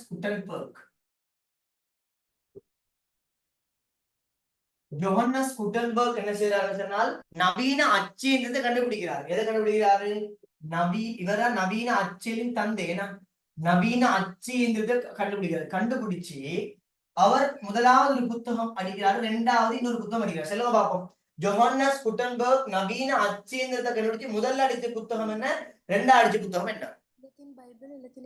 Latin Bible, Latin இலக்கணம். முதலாவது என்ன? முதலாவது கவனமா சொல்லுவான் சார். முதலாவது லத்தீன் இலக்கணம். குழும பாடமாகுமா? முதலாவது லத்தீன் இலக்கணம் என்ற புத்தகம். அது குரான் லத்தீன் பைபிள். சிலாக்கள் இந்த ஓர்டர் பிழைச்சு பாடமாகுது. கவனம். அப்ப ஜோஹன்னஸ் குட்டன்பர்க் நவீன அச்சேந்திரத்தை கண்டுபிடிச்சு உலக அடிச்ச முதலாவது புத்தகம் லத்தீன் இலக்கணம். அது கூட லத்தீன் பைபிள். இது புத்தகத்தை பொறுத்த வரைக்கும் இங்க பிரதான இன்னொன்று இதை நம்ம சொன்ன முடியும். புத்தகத்துல கதை புத்தகத்துக்கு இலங்கையில முதலாவது புத்தகம். அடுத்தது ஸ்ரீலங்கா. இலங்கையின் முதலாவது புத்தகம் தெரியுமா? லண்டேசி. லண்டேசி இலங்கையின் முதலாவது புத்தகம். இதுக்கு இன்னொரு பேரு இது டச் பிரேயர் புக்னு அழைப்பாங்க. டச்சு ஆராதனை புத்தகம். இது ஓரல் பேப்பர்ல வந்த கேள்வி. போன வருஷத்துக்கு முன்ன வருஷம் டச்சு ஆராதனை புத்தகம்.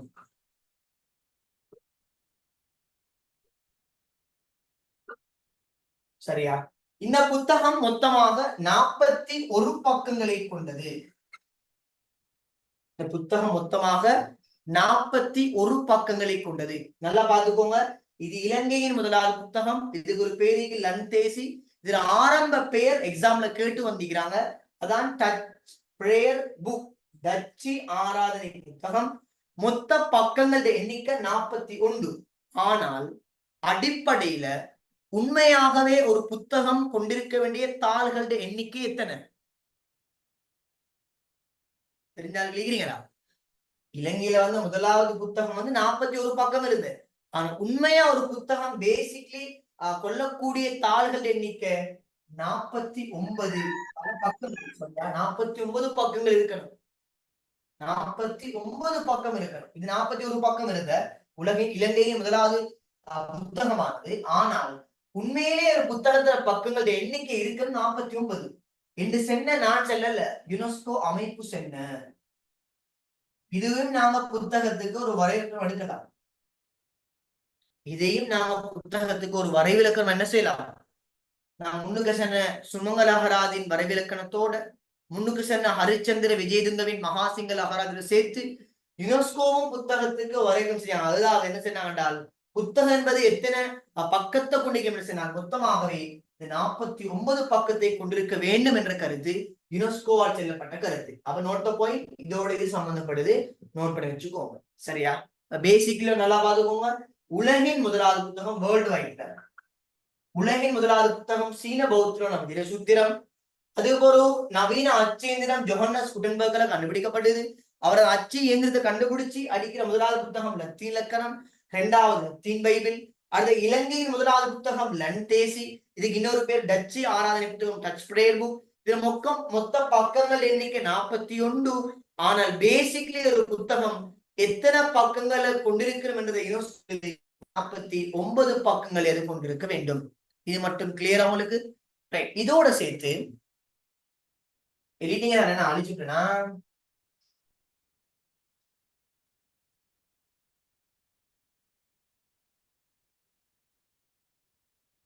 இதோட சேர்த்து இப்ப உதாரணம் இஜாசா என்ன செய்யற புத்தகம் உருவாக்குறா, சம்மாந்துர இஜாசா. ரைட், என்ன வச்சுக்கொள்ளுமே. அவ என்ன செய்யறா, மீடியாவில இன்ட்ரெஸ்ட் கூடி போயிட்டு ஒரு புத்தகம் அடிக்கிறா. மீடியா சார்ந்த புத்தகத்தை எழுதி ஃபுல் டிரைவ்ல பண்றா. இப்ப புத்தகம் ஒன்று எடுத்துட்டா சொன்னா இந்த புத்தகத்தை அவ என்ன செய்யணும், கட்டாயம் ரெஜிஸ்ட்ரேஷன் பண்ணணும். REG என்ன சொல்லுவாங்க, ரெஜிஸ்டர் நம்பர். ஏன்னா நாங்க REG சொல்லுவோம். Right, okay. அப்ப இஜாசா ஒரு புத்தகம் இருக்கான்னு சொன்னா அந்த புத்தகத்தை அவ கட்டாயம் பதிவு செய்திருக்கணும் இல்லையா? இப்பாறு இலங்கையில நீங்க ஒரு புத்தகத்தை உருவாக்கினீங்கன்னு சொன்னா இந்த புத்தகத்துக்கு ஒரு இலக்கம், ஒரு நம்பர், ரெஜிஸ்ட்ரேஷன் நம்பர் எடுக்கணும். இந்த ரெஜிஸ்ட்ரேஷன் நம்பருக்கு சொல்லுவாங்க ISBN. இலங்கையில நீங்க ஒரு புத்தகம் எடுத்தீங்கன்னு சொன்னா அடிக்கீங்க வெளியாக்க போறீங்கன்னு சொன்னா முதலாவது நீங்க செய்ய வேண்டிய இந்த ISBN செல்லக்கூடிய ரெஜிஸ்ட்ரேஷன் நம்பர் எடுக்கணும். ISBN செல்ல வாரு international stand book number. International stand book number, அதாவது சர்வதேச தர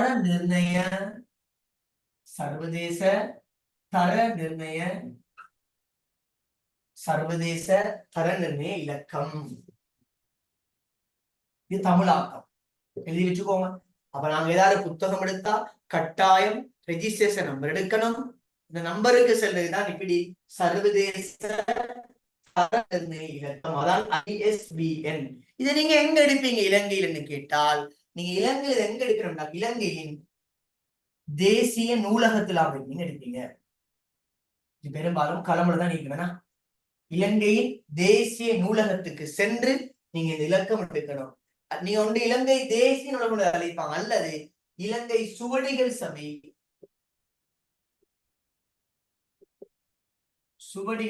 அல்லது சுவடிகள் திணைக்களம் எல்லாம் ஒன்றுதான்.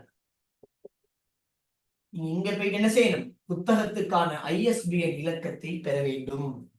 இது புத்தகத்தை பொறுத்தவரைக்கும் கட்டாயம் நீங்க தெரிஞ்சிருக்க நாலேஜ். முக்கியமான விஷயம் நாங்க பார்த்தோம், புத்தகத்துக்கு செல்லப்பட்ட வரைவிலக்கணம். ஏன்னா அதே மாதிரி உலகத்தின் முதலாவது புத்தகம், நவீன அச்சேந்திரம் கண்டுபிடிக்கப்பட்ட புத்தகம், இலங்கையின் முதலாவது புத்தகம், அது எத்தனை பக்கத்தை கொண்டது, உண்மையா ஒரு புத்தகம் எத்தனை பக்கம் கொண்டிருக்க வேண்டும், ஒரு புத்தகத்தை எடுத்தார் என்றால் அவர் கட்டாயம் அந்த ரெஜிஸ்ட்ரேஷன் நம்பர் எடுக்கணும். அந்த நம்பருக்கு என்ன செல்றோம், அந்த நம்பர் அவர் எங்க எடுக்கலாம் என்றால் தேசிய நூலகம் அல்லது சுவடிகள் சபை அல்லது சுவடிகள் திணைக்களம், நீங்க தான் எடுக்கணும். சரியா? இது புத்தகத்தை பொறுத்த வரைக்கும் சில முக்கியமான விஷயம். அப்ப இந்த இஸ்லாமிக் புக் ஹவுஸ்ல அப்படி வெளியிடுறது அது என்னது? அது பப்ளிகேஷன் தான். அது நீங்க ஒரு புத்தகத்தை எடுத்து நீங்க புத்தகத்தை வெளியிடுறது லாபத்துக்காக. நாங்க படிப்போம் அது புலமை சொத்து சட்டம் பாடம் உண்டிக்குது, அதுல பொருளாதார உரிமை என்ற பாடம் உண்டிக்குது, நாங்க படிப்போம் அதுல.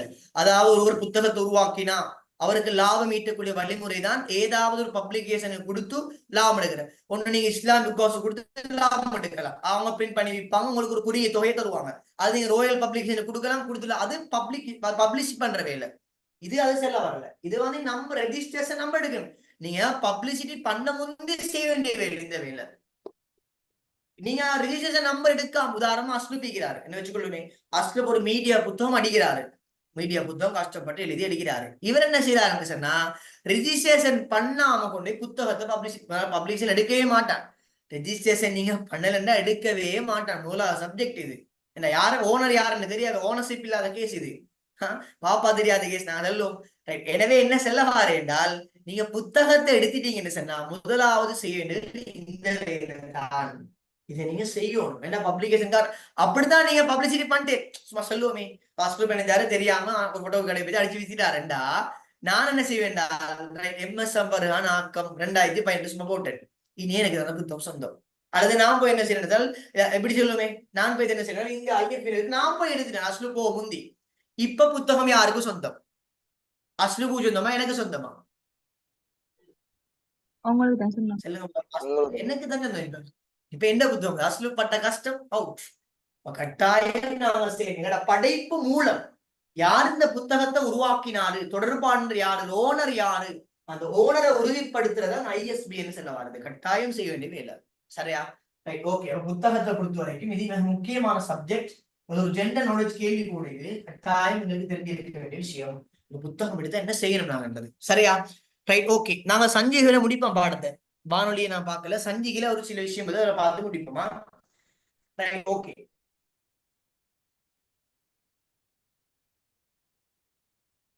சஞ்சிகையை பொறுத்தவரையில இலங்கையின் முதலாவது சஞ்சிகை மாசிக்க தெக்க மட்டும் தெரிஞ்சு வச்சுக்கோங்க. மாசிக்கு தெக்க, மாசிக்கு தெக்கேன்னா தமிழ் என்ன சொல்றது? மாத்தைக்கு ரெண்டா மாத்தைக்கு உண்டா? சொல்லுங்க பாப்போம். எக்க தெக்க, அப்ப மாத்தைக்கு மாசிக்கு என்ன மாசம்? மாசிக்கு உண்டா ரெண்டா? இது தெரியா?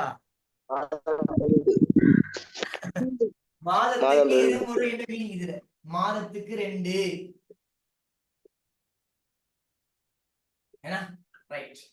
சிங்களம் தெரியா? சும்மா சொல் மட்டும் தெரியும். மாசிக்கு மாத்தைக்கு 2 இதான் இலங்கையின் முதலாவது சஞ்சிகை. சரியா? ஓகே. சஞ்சிகையை பொறுத்தவரையும் எங்களுக்கு 2 வரைவிலக்கணம் வருது. பெருசா ஒன்றும் இல்ல. ஒன்று ஆக்ஸ்போர்ட் அகராதியில வரைவிலக்கணம், 2வது வரை நீங்க பார்க்கலாம் யுனெஸ்கோட வரைவிலக்கணம். ஆக்ஸ்போர்ட் வரைவிலக்கணம், 2வது யுனெஸ்கோட வரைவிலக்கணம். சரியா? பாருங்க என்ன சொல்றாங்க பாருங்க. நான் முன்னுக்கு என்ன விஷயம் வரும் பாருங்களா. சஞ்சிகை என்பது வாராந்தம் மாதாந்தம் வெளிவரும் எழுத்து மூல ஆக்கங்கள் அல்லது புகைப்படத்தை கொண்ட ஒரு தனியாவரம் ஆக்ஸ்போர்ட் அகராதி வருகிறது. Right, okay. அடுத்து யுனெஸ்கோ நான் முன்னுக்கு என்ன புத்தகத்துக்கும் சஞ்சிகைக்கும் தான் வித்தியாசம் வருது பாருங்க. சஞ்சிகை என்பது யுனெஸ்கோ பின்னர் விளக்குகிறது. அன்றாட வாழ்வுக்கு நாளாந்த வாழ்வு 2 உண்டு தான். நாளாந்த வாழ்வுக்கு தேவையான தகவல் அடங்கிய குறிக்கப்பட்ட காலப்பகுதி தொடர்ந்து வெளிவரும் ஒன்றிணைத்து கட்டப்பட்ட வெளியீடு. அண்ணா ரைட், நான் சொன்னேன் இல்லையா முன்னுக்கு, பின் பண்ணப்பட்ட அதான் கட்டப்பட்ட வெளியீடு. பாத்தீங்களா? Right, okay. அது 2ம் வந்து எங்களுக்கு சஞ்சிகைக்கு செல்லும் ஆக்ஸ்போர்டையும் யுனெஸ்கோடையும். அது அடுத்து பாருங்க, அதுல செல்ல வர விஷயம் சஞ்சிகை எப்பெல்லாம் வெளியாகும் என்று செல்லப்பட்டிருக்குது. ஏன்னா அதுல மாதாந்தம், வாராந்தம், இருமாதக்குள்ள, காலாண்டு, அரையாண்டு, நூற்றாண்டு அதெல்லாம் நீங்க பாருங்க. அது வெளிவரும் காலங்கள். அடுத்தது கலை, சமயம், விளையாட்டு, விஞ்ஞானம் அது சஞ்சிகையில வகைப்படுத்தல். ஒவ்வொரு துறை சார்ந்த சஞ்சிகை வரும். லாஸ்டா ஒரு விஷயம் சொல்லாங்க பாருங்க. சஞ்சிகை பொறுத்தவரையில அச்சூடகம் என்ற வகையில் பத்திரிகையோடு ஒப்பிடும் போது சஞ்சிகையில் வேறுபாடு காணும். அது வேறுபாடு பார்ப்போம், அதெல்லாம் பாட முடியும். வேறுபாடு காணப்படுகின்றன. சஞ்சிகையின் கட்டுரைகளை நீண்ட காலம் பாதுகாத்து வைத்துக் கொண்டு அறிவினை பெற்றுக் கொள்ள முடியும். நாளாந்த விடயங்கள் அவற்றில் உள்ளடக்கப்பட மாட்டாது. எஸ், இதான் முக்கியமான விஷயம். இப்ப லாஸ்டா நான் பாடத்தை இங்க தான் முடிய போறேன் சில விஷயத்தோட. சரியா? என்ன சில சஞ்சிகையை பொறுத்தவரையில பத்திரிகைக்கும் சஞ்சிகைக்கும் வேறுபாடு நம்ம பார்த்துட்டு பாடத்தை முடியுமா? பத்திரிகை சஞ்சிகை வேறுபாடு. முதலாவது பிரதான வேறுபாடு அவங்க செல்ல வர விஷயம் நீங்க பாருங்க. பத்திரிகை கட்டுரை நீண்ட காலத்துக்கு எங்களை அறிவை பெறலாம். பத்திரிகை சஞ்சிகையில வரக்கூடிய கட்டுரைகளை நீண்ட காலத்துக்கு அறிவு வரக்கூடிய தன்மை நீக்குது. ஏனென்றால் சஞ்சிகையை பொறுத்தவரையில நாளாந்த நடப்பு விடயங்கள் இங்க வராது. நாளாந்த நடப்பு விடயம் இங்க வராது. வீதி விபத்துக்கள், அரசாங்க முடிவுகள், நாளாந்த நடப்பு விடயங்கள் இங்க காணப்படாது. எங்க காணப்படாதா? நாளாந்த காணப்படாது. ஆனா இங்க இருக்கும். நாளாந்த நடப்பு விடயம் இருக்கிற தகவல்களை நீங்க சேமிச்சு வச்ச நாம சொல்றோம் ஆயுட்காலம் ஒரு நாள் நீங்க அழைக்கிறோம். இன்றைக்கு வர விஷயம் இன்றைக்கே முடிஞ்சு ஈவினிங் ஆக போகணும்னு சொல்றோம். அப்ப நீண்ட காலத்துக்கு நீங்க பத்திரிகையை சேமித்து வச்சா அறிவு வழக்கமான இல்ல. பழைய நியூஸ் உங்களுக்கு அது அறிவு வழக்கமா. ஆனா சஞ்சிகையை பொறுத்த வரைக்கும் நாளாந்த நடப்பு விடயங்களை விட அதுக்கு முக்கியம் கொடுக்கவே மாட்டான். அறிவை வளர்க்கிற விமர்சன கட்டுரைகள், புதிய புதிய புத்தாக்க விஷயங்கள் தான் எங்க கொண்டு வருவான் சஞ்சிகையில. அதனாலதான் பிரதான வேறுபாடு சொல்றாங்க. சஞ்சிகையில வரக்கூடிய கட்டுரைகளை நீண்ட காலமா சேமித்து வைக்கலாம். ஏனென்றால் நாளாந்த நடப்பு விடயங்கள் இங்க வராது. ஆனா இது நீண்ட காலத்துக்கு சேமித்து வைக்கிறது வைக்காம விருப்பம். வேறுபாடு சொல்றாங்க. நீங்க சேர்த்து வைக்கலாம். ஆனா உங்களை அறிவு கிடைக்க மாட்டான். ஏன்னா நடப்பு விஷயம் வரப்போகுது. நாங்க சொல்றேன் ஆயுட்காலம் ஒரு மார்னிங் வந்தா ஈவினிங் விஷயம் முடியுது. பொறுத்த வரைக்கும் நடப்பு விடயங்கள் இங்க கூட வரும், இங்க நடப்பு விடயங்கள் வராது சஞ்சிகையில. இப்ப சரி பார்ப்போம். பத்திரிகை சஞ்சிகை வேறுபாடு. பத்திரிகை தொடர்ந்து வெளிவரும். அதான் நாளிதழ், நாளாந்தம் வெளிவரும் நாளிதழ். ஆனா இது தொடர்ச்சி தன்மை இல்ல. சஞ்சிகை எழுது நாளிதழ் சஞ்சிகை தொடர்ந்து வராது. இது வித்தியாசம் ஆயிட. ஆனா பத்திரிகை ஒவ்வொரு நாளைக்கு வரும். நாளாந்தம் தினசரியானது தொடர்ந்து வரும். ஆனா சஞ்சிகை தொடர்ந்து வராது. வேற வித்தியாசம் சொல்லுங்க. வேற வித்தியாசம் பத்திரிகை சஞ்சிகை வேறுபாடு. பத்திரிகையிட அந்த தாள் கொள்கை குறைவாயும் சஞ்சிகையிட கூடியாயும். இதுல தாண்ட தரம் குறைவு. அதான் பத்திரிகைக்கு விலையும் கூட குறைவு. பாருங்க தாழ்ந்த தரம் குறைவு. அதுல பத்திரிகை விலை குறைவு. ஆனா சஞ்சிகை கொஞ்சம் விலை கூட பத்திரிகை விட. ஏண்டால் குவாலிட்டியான தாள், தரம் மிக்க தாளத்தை நீங்க பயன்படுத்துவாங்க. இல்லைங்க அதே நான் சொல்லலாம். அதிகமான புகைப்படம், அதிகமான வர்ண பயன்பாடு எங்க இருக்கும்? பத்திரிகைமா இல்ல. அதிகமான போட்டோஸ், அதிக புகைப்படங்களும் அதிகமான வர்ண நுட்பங்களும், கலர் டெக்னிக், வர்ண நுட்பம் இவைகள் அதிகமா காணப்படும் சஞ்சிகையில தான். ஆனது பத்திரிகையில ஒப்பீட்டளவில் இல்லைன்னு மீனிங் அல்ல, ஒப்பீட்டளவில் குறைவு. ஒப்பிட்டுதான படிக்க பாக்குறவே. சஞ்சிகை புகைப்படம் போட்டோஸ் கூட பாவமா, கலர் டெக்னிக்கும் கூட. ஆனா பத்திரிகையை பொறுத்தவரையில அந்த அளவுக்கு இல்ல. இதை நாம் சொல்லலாம். வேற என்ன வித்தியாசம் சொல்லலாம்? பத்திரிகை சஞ்சிகை வேறுபாடு நல்லா யோசிங்க பாப்போம். நல்லா யோசிங்க. ஒன்றிணைத்து கட்டப்படாதது பத்திரிகை. முக்கியமான விஷயம் பாருங்க. சொன்னீங்க முக்கியமான விஷயம் இதுதான். நான் படிச்சோம். அது யார்கிட்ட வரைவில் இலக்கணம்?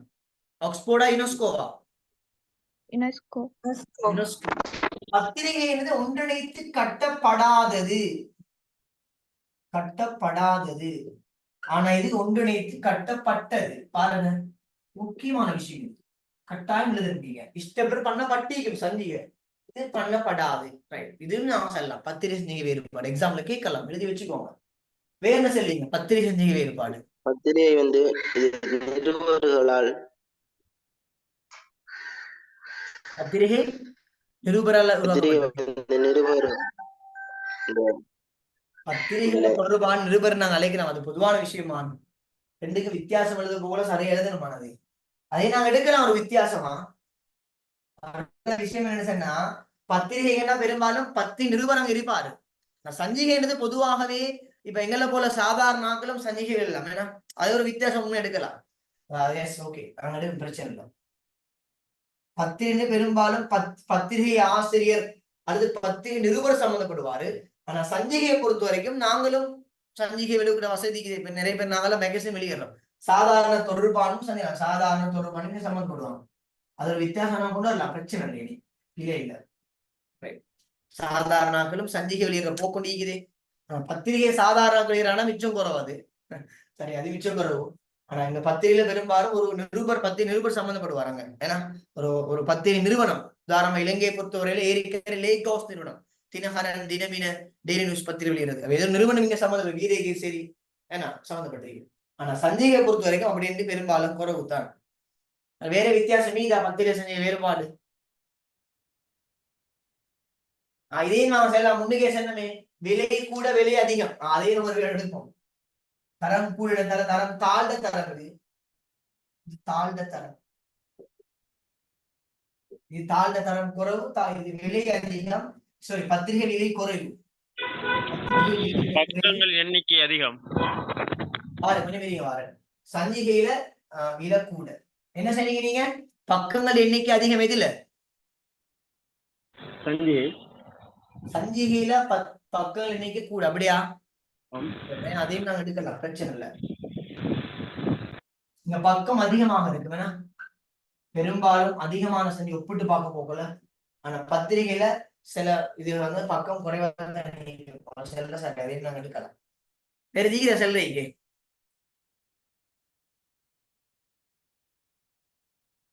Right, okay. மெசேஜ் எல்லாம் முடியுங்க. என்னது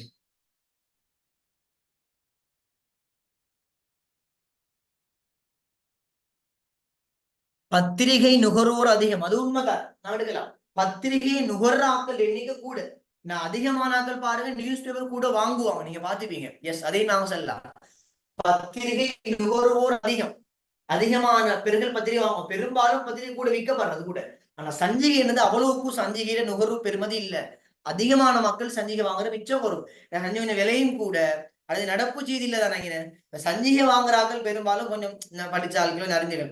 ஆனா சாதாரண ஆட்கள் கூட பத்திரிகை வாங்குவாங்க, ஒரு என்டர்டைன்மெண்ட்காண்டி வாங்குவோம், நடப்பு விஷயங்கள் அப்படி எடுத்துக்காண்டி, விளங்கினா. அதே நாம சொல்லலாம், பத்திரிகை நுகர்வு கூட, அதிகமாக பத்திரிகை விற்கப்படுறது. ஆனா சஞ்சிகைன்றது இது.